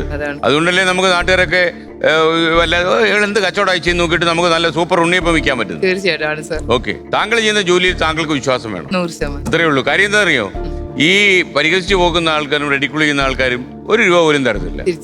നമുക്കുണ്ടെങ്കിലേ നമുക്കുള്ളൂ. അതുകൊണ്ട് താങ്കൾ ധൈര്യമായിട്ട് കച്ചവടം ചെയ്യുക. അപ്പൊ ഓപ്ഷൻ ബി മലമുഴക്കി വേഴാമ്പലത്ത് ഉത്തരം പറഞ്ഞു. പക്ഷെ അതൊരു ചതിയായി പോയി എന്നോട്. ഉത്തരം ശരിയാണ്.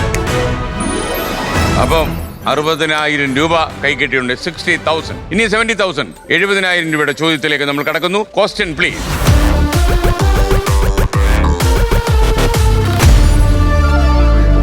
പഠിച്ചത് കെമിസ്ട്രി എന്നല്ലേ പറഞ്ഞത്? BSc അല്ലേ? കെമിസ്ട്രി ബേസ് ചെയ്ത ഒരു ചോദ്യമാണ്. ഇനി പറയുന്നവൽ ഒരു കുള്ളൻ ഗ്രഹത്തിന്റെ പേരിൽ നാമകരണം ചെയ്തിട്ടുള്ള മൂലകം ഏതാണ്? Option A fermium, option B curium, option C plutonium, option D tellurium.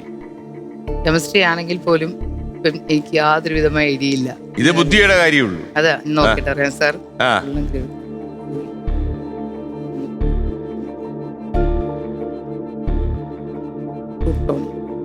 ഉറക്കെ പറയൂ. പ്ലൂട്ടോണിയം. ഉറക്കെ പറയൂ. പ്ലൂട്ടോണിയം. കരഞ്ഞുകൊണ്ട് പറയാണോ? അല്ല, പ്ലൂട്ടോണിയം. വേദനാജനകമായ ആ നിമിഷം ഞാൻ ലോക്ക് കേട്ടോ. Option C plutonium. പൂട്ടോ? പൂട്ടിക്കോ സാർ. പൂട്ടി. 70,000 രൂപയുടെ ചോദ്യമായിരുന്നു. 70,000. അംഗീതേ, എന്തെങ്കിലും സംഭവിക്കോ? അറിയൂല. ശരിയായിരിക്കും. ആണ് രജിതേ? അങ്ങനെ ആയിരിക്കും. ശരിയായിരിക്കും. രജിത എവിടെ വരെ പഠിച്ചു? ബികോം. പാസ്സായോ? അതിന്റെ ബികോം ഒക്കെ പഠിച്ചു കഴിഞ്ഞിട്ട് പിന്നെ ഭയങ്കര ജോലി കിട്ടണ്ടല്ലേ നീ? ഇപ്പൊ ബികോം പഠിച്ച് പാസ്സായവരെയൊക്കെ കിട്ടാനില്ലെന്നാ പറയുന്നത്. കാഷ്യൂ എക്സ്പോർട്ടിംഗ് കമ്പനിയിലായിരുന്നു. ആയിരുന്നു അല്ലേ? ഇപ്പോഴാണ് ലീവ് എടുത്തിട്ട് നിൽക്കുക. കാഷ്യൂ എക്സ്പോർട്ടിംഗ് കമ്പനിയുടെ എവിടെ? സെന്റ് മേരീസ് പുത്തൂരിലെ പുത്തൂർ കാഷ്യൂ എക്സ്പോർട്ടിംഗ് കമ്പനിയിലായിരുന്നു അല്ലേ? അപ്പോ പ്ലൂട്ടോണി എന്നല്ലേ പറഞ്ഞത്? നമ്മൾ പൂട്ടി വെച്ചില്ലേ? ഓക്കെ. ഇനിയിപ്പോ തുറന്നാൽ എന്ത് നേരിടാൻ തയ്യാറാണ്. ഓക്കെ. തുറന്നാൽ എങ്ങനെ ഉണ്ടാവും? നന്നായിരിക്കും. ഉണ്ണിയപ്പത്തിന് കുഴച്ചാലാവൂ? ഒഴിയോ? Option C plutonium. I am very sorry. താങ്കൾ പറഞ്ഞ ഉത്തരം ശരിയാണ്. You are right. ഉത്തരം ശരിയാണ്. പ്ലൂട്ടോണിയമാണ് ശരിയായ ഉത്തരം. പ്ലൂട്ടോ എന്ന് പറയുന്നൊരു കേട്ടിട്ടുണ്ടല്ലോ, അതുകൊണ്ടാണോ പറഞ്ഞത്? തീർച്ചയായിട്ടും അതുകൊണ്ടാണ് സാർ. ഈ BSc സർട്ടിഫിക്കറ്റ് ഒക്കെ വീട്ടിൽ സാർ എന്താന്ന് പറഞ്ഞാലേ സാറിനോട് ഇപ്പൊ ഞാൻ പറയാൻ തയ്യാറാണ്. എന്റെ ഹസ്ബൻഡ് നല്ല രീതിയിൽ എന്റെ തലയ്ക്കായിരുന്നു ഉപദ്രവിക്കുന്നത്. തലയ്ക്കോ? എന്റെ ലെഫ്റ്റ് സൈഡിൽ ബ്ലഡ് തോട്ടായി കിടപ്പുണ്ട്. എനിക്ക് മെമ്മറി ലോസ് സംഭവം ഉണ്ടോ? 100% ഉണ്ട്. ഇപ്പൊ പഠിച്ച എപ്പോഴും തലയ്ക്ക് ഇപ്പഴല്ല, കഴിഞ്ഞ ദിവസം എനിക്ക് തലയ്ക്ക് കുറച്ച് നാളായിട്ട് ഇവിടെ ഒരു വേദനയായിരുന്നു. അങ്ങനെ സ്കാൻ ചെയ്ത് നോക്കിയപ്പോഴാണ് ലെഫ്റ്റ് സൈഡില് ബ്ലഡ് ചെയ്തിട്ടുണ്ട്. ഇപ്പൊ മെമ്മറിയുടെ പിന്നെ എനിക്ക് എന്തോ ചെയ്തു അതുകൊണ്ട്? ഇപ്പൊ ഒന്നും ചെയ്യുന്നില്ല. ചെയ്തില്ല. അല്ല ഇയാളെ എന്തോ എടുത്തിട്ട് തലക്കടിക്കും, കൈ കൊണ്ടടിക്കുമോ അതോ? അല്ല, നല്ല ആയുധങ്ങൾ പ്ലെയറൊക്കെ വെച്ചിട്ടും പ്ലെയർ വെച്ചിട്ടോ? തൊട്ടിക്കമ്പൊക്കെ വെച്ച് നമുക്ക് നല്ല രീതിയിൽ ശരിക്കും ദേഹത്തെങ്ങും അധികം ഉപദ്രവിക്കത്തില്ല സാർ. തലയ്ക്കുന്ന തലയാണ് പുള്ളി പറയുന്നത് വേറെ എവിടെയെങ്കിലും ആണെങ്കിൽ പാട് വന്നു കഴിഞ്ഞാൽ അത് കേസ് കൊടുക്കുക എന്തെങ്കിലും ചെയ്താൽ പുള്ളിക്ക് ബുദ്ധിമുട്ടാണ്. ഭയങ്കര ബുദ്ധിമുട്ടാണല്ലോ. അപ്പൊ തലയ്ക്കാവുമ്പം എന്റെ മക്കളൊക്കെ കണ്ടിട്ടുണ്ട് ഇഷ്ടം പോലെ തവണ. അപ്പൊ തലയ്ക്കാവുമ്പോ ആരും അറിയില്ല എന്നുള്ളതാണ് പുള്ളി പറയുന്നത്. പക്ഷെ അതുകൊണ്ട് ഏറ്റവും കൂടുതൽ പ്രശ്നങ്ങളുണ്ടായത് എനിക്കാണ് സാർ. അതാണ് സത്യം പറഞ്ഞാൽ 100%. എനിക്കിപ്പോ ഒരാളുടെ പേര് പോലും ഭയങ്കര വിഷമമുണ്ട് പറയാൻ, ഓർമ്മിക്കാൻ പാടുണ്ട് നല്ല രീതിയിൽ. കാര്യം ഈ ഭാരതപ്പുഴ എന്നൊക്കെ പറഞ്ഞ ഇളയാണെന്ന് പോലും എനിക്ക് നല്ലവണ്ണം അറിയായിരുന്നു. പക്ഷെ പറ്റുന്നില്ല, അതുപോലും എനിക്ക് അറിയില്ലാത്തൊരവസ്ഥയിലേക്ക് ചില സമയത്ത്. പഠിക്കുന്ന സമയത്തൊക്കെ ഞാൻ നല്ലോണം പഠിക്കുന്ന ആളായിരുന്നു. സത്യമായിട്ടും അത് ഭയങ്കര വിഷമമുണ്ട് പറയാൻ, എന്നാലും പറയണമല്ലോ, അതുകൊണ്ട് പറഞ്ഞു. അല്ല, പിന്നീട് എനിക്ക് ഫർദർ ചെക്കപ്പ് സത്യം പറഞ്ഞ സാറേ എനിക്ക് വേണ്ടി എനിക്ക് സമയം കണ്ടെത്താൻ പറ്റിയില്ല. ചെയ്യണം പോലെ ഏതെങ്കിലും ഡോക്ടർ ഒരു ആശുപത്രി പോയാലേ ചിലപ്പോ അവിടെ നമുക്ക് റേഷൻ കാർഡ് വെച്ചിട്ട് അവിടെ ഫ്രീ ആക്കാൻ പറ്റുമല്ലോ. എനിക്ക് ഈ കയ്യിൽ രണ്ടിലും രാത്രി കിടന്ന പെരുപ്പാണ്. അപ്പൊ അതുപോലും വെയിനിലെ സർജറി ചെയ്യണമെന്ന് പറഞ്ഞു. ബ്ലഡ് എനിക്ക് താഴേക്ക് സർക്കുലേഷൻ ഇല്ലെങ്കിൽ ഉറങ്ങാൻ പറ്റില്ല. കൈ പെരുപ്പാണ്, രാത്രി ഉറങ്ങാൻ പറ്റത്തില്ല. അതിന് ഞാൻ കട്ടിലിന്റെ ഒരെണ്ണം ഒരു ഹോളിൽ കൂടി കൈയും ഒരു ഹോള് മാതിരിയുണ്ട് ആ കട്ടിലിന്. ആ സൈഡിൽ ഇത് ഞാൻ ഇങ്ങനെ അറ്റത്തെ കിടക്കൂ. മോളോട് ചോദിച്ചാൽ അറിയാം, അപ്പുറത്ത് കിടക്കാൻ എനിക്ക് പറ്റില്ല, അപ്പുറത്തോട്ട്. അപ്പം അങ്ങനെയാണ് ഞാൻ കിടക്കുന്ന പോലും. കാര്യം ഞാൻ അന്ന് എന്നെ കുറിച്ച് എനിക്ക് തന്നെ എനിക്ക് മകനെ ഞാൻ പറയില്ല, ഓരോ ദിവസവും എനിക്ക് ഒരുപാട് കാര്യങ്ങൾ ചെയ്തു തീർക്കാനുണ്ട്. അപ്പം എനിക്ക് എൻ്റെ ആരോഗ്യം ഉണ്ടെങ്കിലും മുമ്പോട്ട് പോകാൻ പറ്റത്തുള്ളൂ, എനിക്കറിയാം. പക്ഷെ എന്നാലും പരിമിതികൾ സാർ, എനിക്കത് ചെയ്യാൻ ഒരു ദിവസം പോലും ഞാനൊന്ന് ബ്രേക്കപ്പ് ആയാലും റെസ്റ്റ് എടുക്കേണ്ടി വന്നാൽ അവിടെ ജീവിച്ചിരിക്കണ്ടേ. അതുകൊണ്ട് സാർ, പക്ഷെ തകിടം പറഞ്ഞു പോകും സാർ കാര്യങ്ങളെല്ലാം. ഇവൻ ശ്രീധരയിൽ ഒരാളെ പരിചയപ്പെടുത്തിയ താങ്കൾ അവിടെ പോയി ഡോക്ടറെ കാണൂ. തീർച്ചയായിട്ടും ഞാൻ പരിചയപ്പെടുത്തും ഒരാളെ. തീർച്ചയായിട്ടും. ഓക്കെ, താങ്കൾ അതൊക്കെ ചികിത്സിക്കണം. കാര്യം ചികിത്സിക്കാതിരുന്നു കഴിഞ്ഞാൽ താങ്കൾ കുറേ കാലം ജീവിച്ചിരിക്കേണ്ട ആവശ്യമുണ്ട്, കുറച്ചു കാലമല്ല. തീർച്ചയായിട്ടും. കാര്യം ഈ മക്കൾക്ക് വേണ്ടി ജീവിക്കണ്ടേ. കാര്യം ഈ ഹസ്ബൻഡൊക്കെ പോയില്ലേ, ഇനിയിപ്പോ അയാളെന്ത് തിരക്കി വരത്തില്ല. എപ്പോഴെങ്കിലും ഈ നിങ്ങൾ നിയമപരമായിട്ട് വേറെ പെട്ടോ? ലീഗലി ഡിവോഴ്സ്ഡ് ആയി ഒരു എമൗണ്ട് ചെലവിനായിട്ട് കോടതി ഓർഡർ ഇട്ടത്. എത്ര രൂപ? മാസം 12,000 രൂപ ചെലവിന് കോടതി അനുവദിച്ചു. കിട്ടിയോ? 1 രൂപ പോലും എന്റെ വീടിനടുത്താണ്. ഒരു മാസം പോലും തന്നില്ല? ഇല്ല, എന്റെ വീടിനടുത്താണ് താമസം പോലും. നിങ്ങൾ കാണുമോ? ഡെയിലി ഞാൻ ഉണ്ണിയപ്പൊക്കെ വിൽക്കുമ്പം വണ്ടിയൊക്കെ നിർത്തി പുച്ഛത്തോടെ നോക്കി ചിരിക്കായിട്ട് പോവാറുണ്ട്. ആണോ? എന്റെ മകന് സർജറി ഇടയ്ക്ക് ഒരു കിഡ്നിയുടെ 2 കിഡ്നിയുടെ മുകളിൽ ബബിൾസ് അങ്ങനെ ചിരിക്കുന്ന പുച്ഛത്തോടെ ഞാൻ നാണയില്ല ആ ഒരു ഇതായിരിക്കും. ഈ ഇടയ്ക്ക് കുഞ്ഞിന്റെ സർജറി കഴിഞ്ഞായിരുന്നു. ഞാൻ വിളിച്ചു പറഞ്ഞിട്ട് കൂടി എന്റെ അടുത്ത് എന്നെ എന്നും ചൂനായിട്ട് വന്നാണ് ഫുഡ് കഴിക്കണേ. എന്നിട്ട് കൂടി മക്കളെ കാണാൻ വരുവോ ഒന്നും തിരക്കും ഇല്ല. അവർക്ക് ഒരു യാതൊരു കോണ്ടാക്ട്സ് ഇല്ല. അവർക്ക് ഇപ്പൊ കാണണമെന്നോ അങ്ങനെയുള്ള മോൾക്കൊന്നും ആഗ്രഹമില്ല. അവർക്ക് മോളെ കാണണമെന്ന് ആഗ്രഹം ഇല്ലാത്ത ഒരാളിനെ നമുക്ക് കാണണമെന്നുള്ള ആഗ്രഹം. അപ്പൊ എന്തായാലും താങ്കൾ ചികിത്സിക്കണം. That is very important. തീർച്ചയായിട്ടും. ഓക്കെ, നമ്മൾ ഈ കാരണം ഇവിടെ വന്ന മത്സരിച്ചുകൊണ്ട് താങ്കൾ കിട്ടുന്ന പണമല്ല പ്രധാനം, ഈ ചികിത്സിക്കണം എന്നുള്ള ഒരു സംഭവമാണ് ഏറ്റവും പ്രധാനം. ഓക്കെ, അപ്പൊ നമ്മൾ അടുത്ത ചോദ്യത്തിലേക്ക്. 80,000 രൂപയുടെ ചോദ്യമാണ്. ഇതിന് മെമ്മറിയുടെ ആവശ്യമില്ല. 80,000 രൂപയുടെ ചോദ്യം. 80,000 മോർണിംഗ്.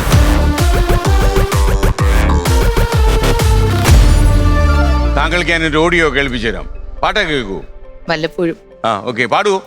അയ്യോ ഇല്ല, എന്റെ സൗണ്ട് പാറപ്പുറത്ത് ചിരട്ടിട്ടിരിക്കുന്ന സൗണ്ട് ഒന്നുമില്ല, ശബ്ദമൊക്കെ മനോഹരമാണ്. ആണോ? ഓക്കെ, നമ്മളിത് പ്ലേ ചെയ്യാം, കേട്ടോളൂ. സീസൺ എന്ന ചിത്രത്തിലെ ഈ ഗാനരംഗത്തിൽ ഏത് വ്യക്തിയുടെ ശബ്ദമാണ് കേൾക്കുന്നത്? Option A Mohanlal, option B Kunchan, option C Narendra Prasad, option D Padmarajan.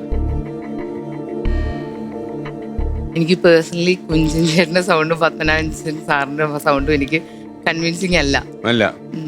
Mohanlal സാറല്ല, Narendra Prasad സാറല്ല. അപ്പൊ അതിൽ ശബ്ദം കൊടുക്കാൻ സാധ്യതയുള്ള ആരാണെന്ന് ആലോചിച്ചു നോക്കി. പത്മരാജ്. കൂട്ടാമോ? കൂട്ടാം സാർ. പൂട്ടി. 80,000 രൂപയുടെ ചോദ്യമായിരുന്നു. വിജയിച്ചാൽ 80, തെറ്റിയാൽ 7,000 രൂപ. 7,000 കൊണ്ട് മടങ്ങി പോകേണ്ടി വന്നാൽ സങ്കടപ്പെടുവോ? ഒരിക്കലും ഇല്ല സാർ. സങ്കടപ്പെടത്തില്ലല്ലോ. ഓക്കെ, അപ്പൊ ഇപ്പൊ അത്യാവശ്യം പൈസ എന്തിനാ വേണ്ടത്? ഇപ്പൊ അത്യാവശ്യമായിട്ട് വേണ്ടത് ഈ പറഞ്ഞ പോലെ മകന്റെ ട്രീറ്റ്മെന്റ് ആവശ്യത്തിന്. അതിന് ഒരുപാട് കാശ് വേണം ഒരു മാസം. അവന് ഡെയിലി ഫിക്സിൻ 250 എന്ന് പറഞ്ഞ ടാബ്ലറ്റ് കൊടുക്കുന്നുണ്ട്, ഇൻഫെക്ഷൻ ഉണ്ടാവാതിരിക്കാൻ വേണ്ടി. നമുക്കത് ഹോസ്പിറ്റലിൽ അലൗഡ് അല്ല, നമ്മൾ വെളിയിൽ നിന്ന് വാങ്ങിച്ചാണ് കൊടുക്കുന്നത്. 14,000 രൂപ മാസം നമുക്ക് മരുന്നിന് തന്നെ വേണം. പിന്നെ എല്ലാ മാസം ചെക്കപ്പ്, സ്കാനിങ് അങ്ങനെയൊക്കെ വരുന്നുണ്ട്. നല്ല സ്പെൻഡ് മോന് വേണം അല്ലേ? ഓക്കെ, താങ്കൾ പറഞ്ഞ ഉത്തരം ശരിയാണ്. അപ്പൊ 80,000 രൂപ. പ്രൗഢഗംഭീരമായ ശബ്ദത്തിന്റെ ഉടമയായിരുന്നു അദ്ദേഹം. ഒരു തിരക്കഥാകൃത്തും കഥാകാരനും സംവിധായകനും ഒക്കെ ആയിരിക്കുമ്പോൾ തന്നെ അദ്ദേഹത്തിന്റെ സിനിമകളിലൊക്കെ ചിലപ്പം ശബ്ദം കൊടുത്തു. ഞാൻ ഗന്ധർവറിൽ അദ്ദേഹത്തിന്റെ ശബ്ദമുണ്ട്. അതുപോലെ അദ്ദേഹം ആകാശവാണിയിൽ ഒരുപാട് കാലം അനൗൺസറായിരുന്നു, പ്രോഗ്രാം അനൗൺസറായിരുന്നു, വാർത്ത വായിക്കുമായിരുന്നു. അപ്പോൾ അദ്ദേഹത്തിന്റെ ഗംഭീരമായ ശബ്ദം റേഡിയോ വഴിയൊക്കെ ആളുകൾക്ക് നല്ല പരിചയമാണ്. ഈ ഹസ്ബൻഡിനോട് സംസാരിക്കാൻ മകള് ശ്രമിച്ചിട്ടുണ്ട്. എന്നിട്ട് അച്ഛന്റെ ഒരു പെരുമാറ്റം എങ്ങനെയാ കാര്യത്തില്? അല്ല, ഈ പറഞ്ഞതുപോലെ ഡെയിലി മിക്ക ദിവസങ്ങളിലും എന്റെ മക്കളെ കാണാറുണ്ട് പുള്ളി. ഇപ്പം വേറെ എന്താ, ഇപ്പം നമ്മളോട് ചിലപ്പം ആശയപരമായിട്ട് പുള്ളിക്ക് എന്തെങ്കിലും എതിർപ്പ് കണ്ട എന്നോട് ഇഷ്ടമല്ലെങ്കിൽ പോട്ടെ, കുഴപ്പമില്ല. പക്ഷെ പുള്ളിയുടെ രക്തത്തിലുണ്ടായ 2 മക്കളെ, പ്രത്യേകിച്ച് ഞാൻ സർജറി ഒക്കെ കഴിഞ്ഞെന്ന് വിളിച്ച് പറഞ്ഞിട്ട് കൂടി ഒന്ന് കാണാൻ പോലും എനിക്ക് പുള്ളിയോട് ദേഷ്യങ്ങളോ കാര്യങ്ങളോ ഒന്നും ഇല്ലായിരുന്നു. പുള്ളിക്ക് ഒരു കുടുംബ ബന്ധം ഇഷ്ടമല്ല, പുള്ളിക്ക് കമ്മിറ്റ്മെന്റ്സുകൾ ഇഷ്ടമല്ല.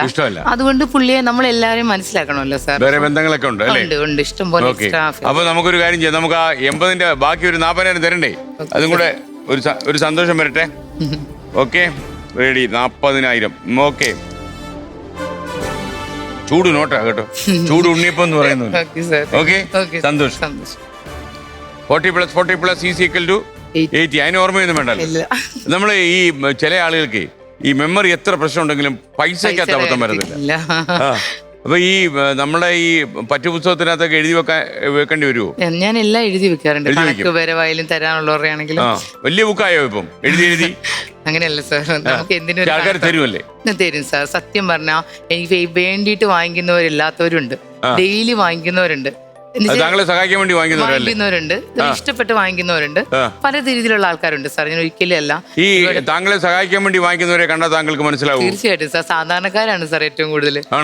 ഡെയിലി കൂലി വേലിക്ക് ചിലപ്പോൾ അവരുടെ ഇല്ലെങ്കിൽ കടം പറഞ്ഞൊക്കെ, സത്യം പറഞ്ഞാൽ അവരുടെ 50 രൂപ എടുക്കാനില്ലായിരിക്കാം, അവർ പിന്നെ തരാന്ന് പറഞ്ഞാൽ കറക്റ്റ് ആയിട്ട് കൊണ്ടുതരും സാർ. നിവൃത്തിയില്ലാത്തവരാണ് സാർ ഏറ്റവും കൂടുതൽ എന്റെ നിന്ന് വാങ്ങിക്കാറുള്ളത്. ലോട്ടറി വിൽക്കുന്ന ചേട്ടന്മാര്, അല്ലെങ്കിൽ തീരെ കാലൊക്കെ തളർന്ന ചേട്ടന്മാരൊക്കെ.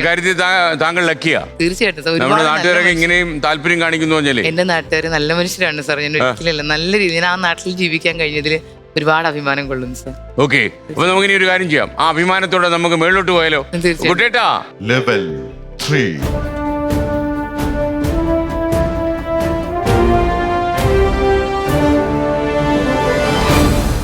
Question please.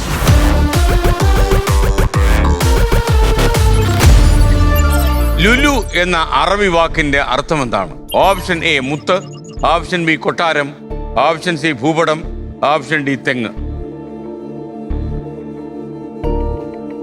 1,00,000 രൂപയുടെ ചോദ്യമാണ്. ലുലു മാളെന്ന് കേട്ടിട്ടില്ലേ? ഉണ്ട്.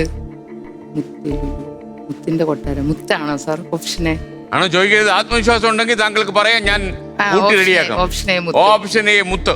കൂട്ടോ? കൂട്ടിക്കോ. മുത്തുക്കളുടെ കൊട്ടാരം എന്നായിരിക്കും.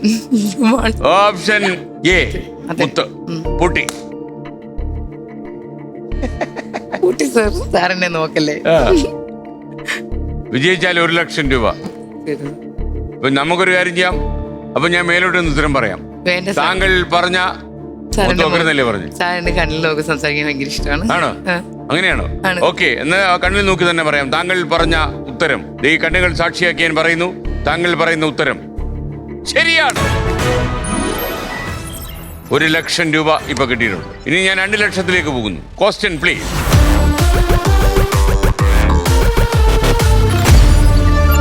ഇനി പറയുന്നവയിൽ ഏത് ഇന്ത്യൻ ക്രിക്കറ്റ് താരത്തിനാണ് 18 എന്ന ബ്രാൻഡ് സ്വന്തമായിട്ടുള്ളത്?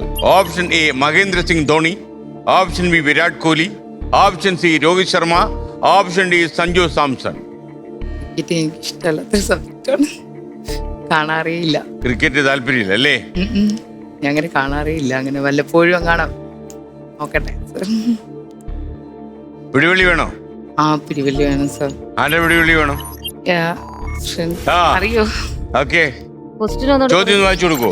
ഇവയിൽ ഏത് ഇന്ത്യൻ ക്രിക്കറ്റ് താരത്തിനാണ് 18 എന്ന ബ്രാൻഡ് സ്വന്തമായുള്ളത്? വിരാട് കോഹ്ലി. വിരാട് കോഹ്ലി എന്നാ പറയുന്നത്.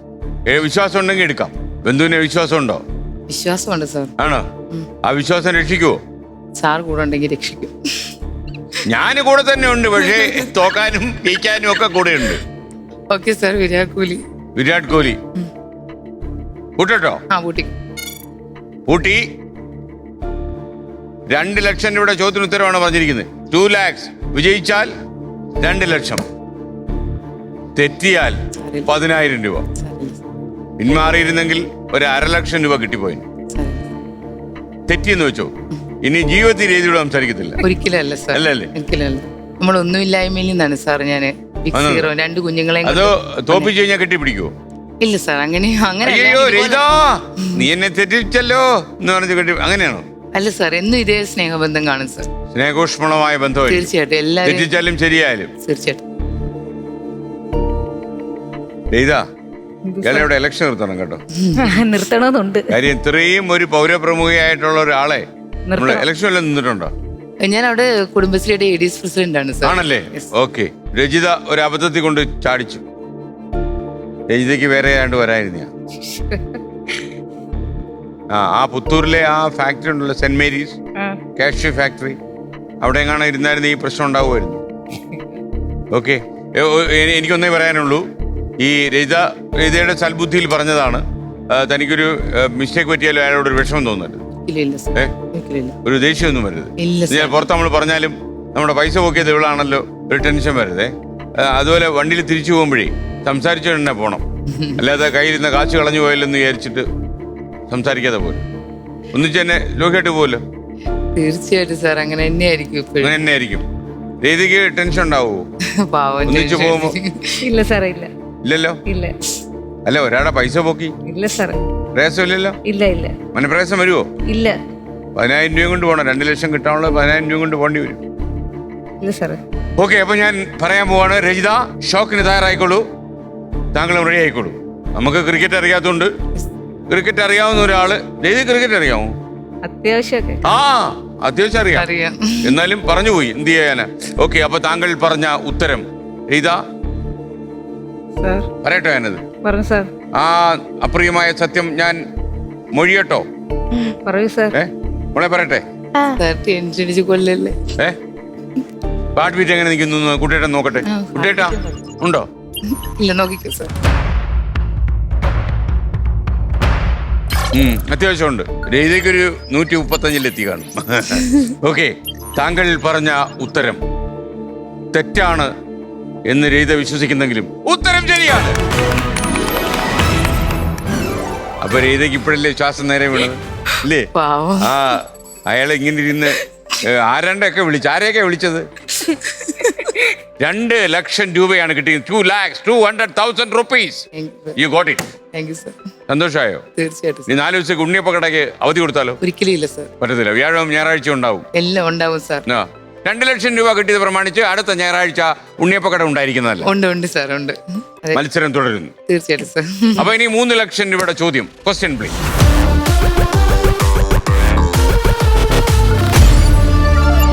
പ്രശസ്ത നടൻ PJ ആന്റണി സംവിധാനം ചെയ്ത ഏക സിനിമ ഏതാണ്? Option A Sheelavathi, option B ചെകുത്താന്റെ കോട്ട, ഓപ്ഷൻ സി ഒരേ ഭൂമി ഒരേ രക്തം, ഓപ്ഷൻ ഡി പെരിയാർ. ഒരു പിടിവള്ളിയുണ്ട് കുട്ടേട്ടന്റെ. ഓക്കെ, പിടിവള്ളി എടുക്കാം. അപ്പൊ കുട്ടേട്ടാ പിടിവള്ളി. ചിപ്പി എസ്, ഇത് കുട്ടേട്ടന്റെ അവസാനത്തെ പിടിവള്ളി. 3 ഓപ്ഷൻ പറയും, അതിൽ 1 ശരി ഉത്തരമാണ്. ബി ചെകുത്താന്റെ കോട്ട, സി ഒരേ ഭൂമി ഒരേ രക്തം, ഡി പെരിയാർ. അപ്പൊ 3 ഓപ്ഷൻസ് ഉണ്ട്. ചെകുത്താന്റെ കോട്ട, ഒരേ ഭൂമി ഒരേ രക്തം, പെരിയാർ. അപ്പൊ ഇതിലേതാണ്? PJ ആന്റണി ഒരു സിനിമയെ സംവിധാനം ചെയ്തുള്ളൂ. PJ ആന്റണിയെ സ്ക്രീനിൽ കണ്ടിട്ടുണ്ടോ? കണ്ടിട്ടില്ല. ഏറ്റവും നല്ല നടനുള്ള ഭരത് അവാർഡ് നേടി. അത് നിർമാല്യം എന്ന സിനിമയിലെ അഭിനയത്തിനായിരുന്നു. MGയുടെ സംവിധാനത്തിൽ വന്ന സിനിമ. അതിലെ വെളിച്ചപ്പാടായിരുന്നു PJ ആന്റണി. എനിക്ക് ഇതറിയില്ല. അപ്പൊ ക്വിറ്റ് ചെയ്യാം സാർ. റിസ്ക് എടുക്കുന്നില്ല. ഒരുപാട് റിസ്ക് എടുത്ത ആളാണല്ലോ ജീവിതത്തിൽ. അത് സാരല്ല, ഇതിൽ വല്ലാത്തൊരു റിസ്ക് ആയി പോകും. ഒരു തരത്തിലും എനിക്ക് ഇതുമായിട്ട് അറിയില്ല. ഈ ചെകുത്താന്റെ കോട്ട എന്നുള്ള ഫിലിം അറിയില്ല, പെരിയാർ അറിയില്ല, ഒരേ ഭൂമി ഒരേ രക്തം ജീവിച്ചാളല്ലേ. അതുകൊണ്ടായിരിക്കണം ആ കോട്ടയിൽ നിന്ന് വെളിയിൽ വരാൻ ആഗ്രഹിക്കുന്നു സാർ. അപ്പൊ എന്താ തീരുമാനിക്കുന്നത്? ക്വിറ്റ് ചെയ്യുന്നു. അപ്പൊ താങ്കൾ ഈ പരിപാടിയിൽ നിന്ന് സ്വന്തം ഇഷ്ടപ്രകാരം പിൻവാങ്ങുന്നു എന്ന സത്യം നമ്മൾ അറിയിക്കുന്നു. തീർച്ചയായിട്ടും. ഓക്കെ, 1 ലക്ഷം രൂപ ബാക്കിയുണ്ട്. ഒരു കാര്യം ചെയ്യും, അതുകൂടെ അങ്ങ് തന്നിട്ട് പറയാം. കാര്യം എനിക്കറിയാം മുഖം വല്ലാതെ ഇരിക്കുന്നു. അപ്പൊ എനിക്ക് മനസ്സിലായി ആ ഉണ്ണിയപ്പം കടം വാങ്ങിക്കൊണ്ട് പോകുന്നവരെ കാണുമ്പോഴുള്ള മനോഭാവം എന്താ അത് പിടിക്കും. ഇനി എനിക്ക് 2 ചോദ്യം ചോദിക്കാനുണ്ട്. അപ്പോ 80+20 1 ലാഖുമായി കിട്ടിക്കഴിഞ്ഞു. ഇനി ഒരു ആൻസർ പറയും. പൈസ പോകത്തില്ല. ഒരേ ഭൂമി ഒരേ രക്തം. ഒരേ ഭൂമി ഒരേ രക്തം. ദാ കിടക്കുന്നു. അല്ല, ഒരേ ഭൂമി ഒരേ രക്തം. തെറ്റാ കുഞ്ഞെ. അതാ ഞാൻ പറഞ്ഞു. എന്നിട്ട് അടുത്ത് പറഞ്ഞോളൂ. പെരിയാറ്. ശരിയാണല്ലോ. ഓ, അതായിരുന്നെങ്കിൽ ആദ്യം പറഞ്ഞതേ ഉണ്ടല്ലോ. 1 2 3 lakhs. ഞാനത് പറയുന്ന ഒരേ ഭൂമി ഒരേ രക്തം തന്നെ ആയിരുന്നേനെ. അപ്പൊ അത് അങ്ങനെ പറയാ. പൈസ പോയന്നെ. അതാ, അതുകൊണ്ടില്ലേ ഇതല്ലേ നല്ല ഒരേ മദ്യം ഒരേ സ്വഭാവം. എനിക്ക് അതായിരുന്നു താങ്കളുടെ ജീവിതത്തിൽ ഇടാൻ പറ്റിയ ടൈറ്റിൽ അല്ലേ? എനിക്ക് വീടൊക്കെ വെക്കണമെന്ന് ആഗ്രഹമുണ്ട് സാർ. വീട് വെക്കണം. എന്റെ അനിയനുണ്ട്, വൈഫുണ്ട്. അവർക്കൊരു ഞാനിപ്പോ ഇപ്പഴത്തെ ഒരു ഷെഡ് ഒക്കെ വെച്ചിട്ട് താമസിക്കുകയാണ് വീടിനോട്. ചെറിയ അത് തന്നെ. സ്വന്തം പുരയിടത്തിലാണോ അത്? എനിക്ക് ഒരു വീട്ടിൽ അന്ന് കല്യാണ സമയത്ത് നമ്മുടെ അടുത്ത് സ്ത്രീധന സമ്പ്രദായം ഉണ്ടല്ലോ. അപ്പൊ ഒരു സമ്പ്രദായം എപ്പോഴും ഉണ്ടോ? ഇപ്പഴല്ല, പണ്ടുണ്ടാന്ന് പറയുന്നത്. ശരി, ഞാൻ അതിൽ വിശ്വസിക്കുന്ന ആളൊന്നുമല്ല. പക്ഷെ അന്ന് അവരുടെ പൈസ ഇല്ലാതെ അവർ 5 സെന്റ് വസ്തു കണ്ട് എനിക്ക് എഴുതി തന്നായിരുന്നു പാവങ്ങള്. അപ്പൊ അത് ഓൾറെഡി ഉള്ളത് കൊണ്ട് അതിനകത്തേക്ക് ഷെഡ് വെച്ചിട്ട് താമസിക്കുന്നത്. ഒരു അവിടെ തന്നെയാണ് ഇൻഡസ്ട്രിയൽ വർക്ക് നടക്കുന്നത് ഒരു ഭാഗത്ത്. അപ്പൊ അങ്ങനെ കുഴപ്പമില്ലാണ്ട് പോകുന്നപ്പോ അത് ഒരു വീടൊക്കെ വേണം, വെക്കണം. മറ്റേ ലൈഫിന്റെ വീടിനൊക്കെ കൊടുത്തിട്ടുണ്ട് സാർ. അപ്പൊ അത് ആവും തോന്നുന്നു. കാര്യം മകന്റെ ഇത് വെച്ചിട്ട് എനിക്ക് നേരത്തെ ലിസ്റ്റിലൊക്കെ പേരുണ്ട്. കിട്ടും സാർ. ആരെങ്കിലും ഒക്കെ സഹായിക്കും കേട്ടോ. താങ്കൾക്ക് അങ്ങനെ ഒരു ഭാഗ്യമുണ്ടല്ലോ. ഒരുപാട് പേര് സഹായിക്കും. നാട്ടിലുള്ള ആൾക്കാരൊക്കെ നല്ലവരാണെന്ന് താങ്കൾ പറയുന്നു. തീർച്ചയായിട്ടും സാർ. എന്റെ കുടുംബശ്രീയുടെ ചെയർപേഴ്സൺ ചേച്ചി, കുടുംബശ്രീയുടെ ചെയർപേഴ്സൺ ഷീജ സുരേഷ്, അക്കൗണ്ടന്റ് ലേഖ ചേച്ചി, വാർഡ് മെമ്പർ രാജീവ് മെമ്പർ, പിന്നെ 18ാം വാർഡിലെ ഞാൻ അവിടെ 18ാം വാർഡിലെ എല്ലാ ആളുകളും, രാജീവ് മെമ്പർ, പിന്നെ പോലീസ് സ്റ്റേഷനിലുള്ള ആളുകൾ ഉൾപ്പെടെ എല്ലാവർക്കും ഒരു ബിഗ് ഹായ്. എല്ലാവർക്കും ഒരു സാധനം തിരക്കെന്ന് പറഞ്ഞിട്ട് എല്ലാവരും തിരക്കുന്നു. ഞാൻ അന്വേഷിച്ചെന്ന് പറഞ്ഞു. ഓക്കെ, തീർച്ചയായും. എന്റെ മകന് സാർ ഒരു ഹായ് കൊടുക്കണേ. ഹായ്. കേട്ടല്ല, വളരെ സന്തോഷം താങ്കളെ പരിചയപ്പെടാൻ പറ്റിയതിൽ. താങ്കൾ ഒരു മോഡലാണ്, ഞാൻ ഇനി പറയാണ്. കാരണം ഒരുപാട് ദുരിതങ്ങളും ദുഃഖങ്ങളും ഒക്കെ ഉണ്ടല്ലോ. എൻ്റെ നടുവിലൂടെ താങ്കൾ ഈ കച്ചവടമൊക്കെ ചെയ്യുന്നു, വളരെ പാടുവിട്ട്. പിന്നെ ആ കാര്യം പറയാം, ശ്രീത്രയുടെ കാര്യം പറയണം, മറക്കണ്ട. കാര്യം കേരളത്തിൽ ലഭ്യമായതിൽ ഏറ്റവും നല്ല ഗവേഷണ ആശുപത്രി അത്. അവിടെ പോകണം. പറ്റുമെങ്കിൽ എനിക്കൊന്ന് നല്ല ന്യൂറോ ഡിപ്പാർട്ട്മെന്റുകളുണ്ട് അവിടെ. അപ്പോൾ അവിടെ പോയിട്ട് ഞാനവിടെ പരിചയപ്പെടുത്തും. അതുവഴി അവിടെ എൻ്ററായിട്ട് ചികിത്സ നടത്തണം. അപ്പൊ ഓക്കെ അല്ലേ? അപ്പൊ നമുക്ക് താങ്കോട്ട് പോവാം. സന്തോഷം. Thank you. കുട്ടേട്ടാ, ഇനി താമസിക്കണ്ട. ലെവൽ 1.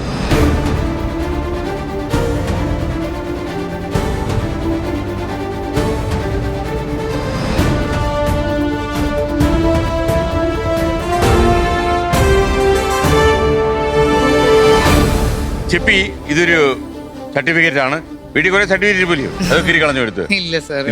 അപ്പൊ ഇതൊരു സർട്ടിഫിക്കറ്റ് ആണ്. 1 ലക്ഷം രൂപയും തന്നിട്ടുണ്ട്. തീർച്ചയായിട്ടും സാർ. അപ്പൊ സന്തോഷം ഇവിടെ വരാൻ പറ്റിയതിലും നമുക്ക് കാണാൻ പറ്റിയതിലും ഒക്കെ സന്തോഷം. എനിക്ക് സന്തോഷം. അപ്പൊ താങ്ക് യു. ഇനി അതുവഴി കാണാൻ വണ്ടി പോവാണ്, വണ്ടി നിർത്തി നമ്മളെ ഉണ്ണിയപ്പം വാങ്ങി. Thank you sir. Okay, thank you. Okay sir. നിങ്ങൾക്കും നിങ്ങളുടെ നാട്ടുകാർക്കും സന്തോഷം.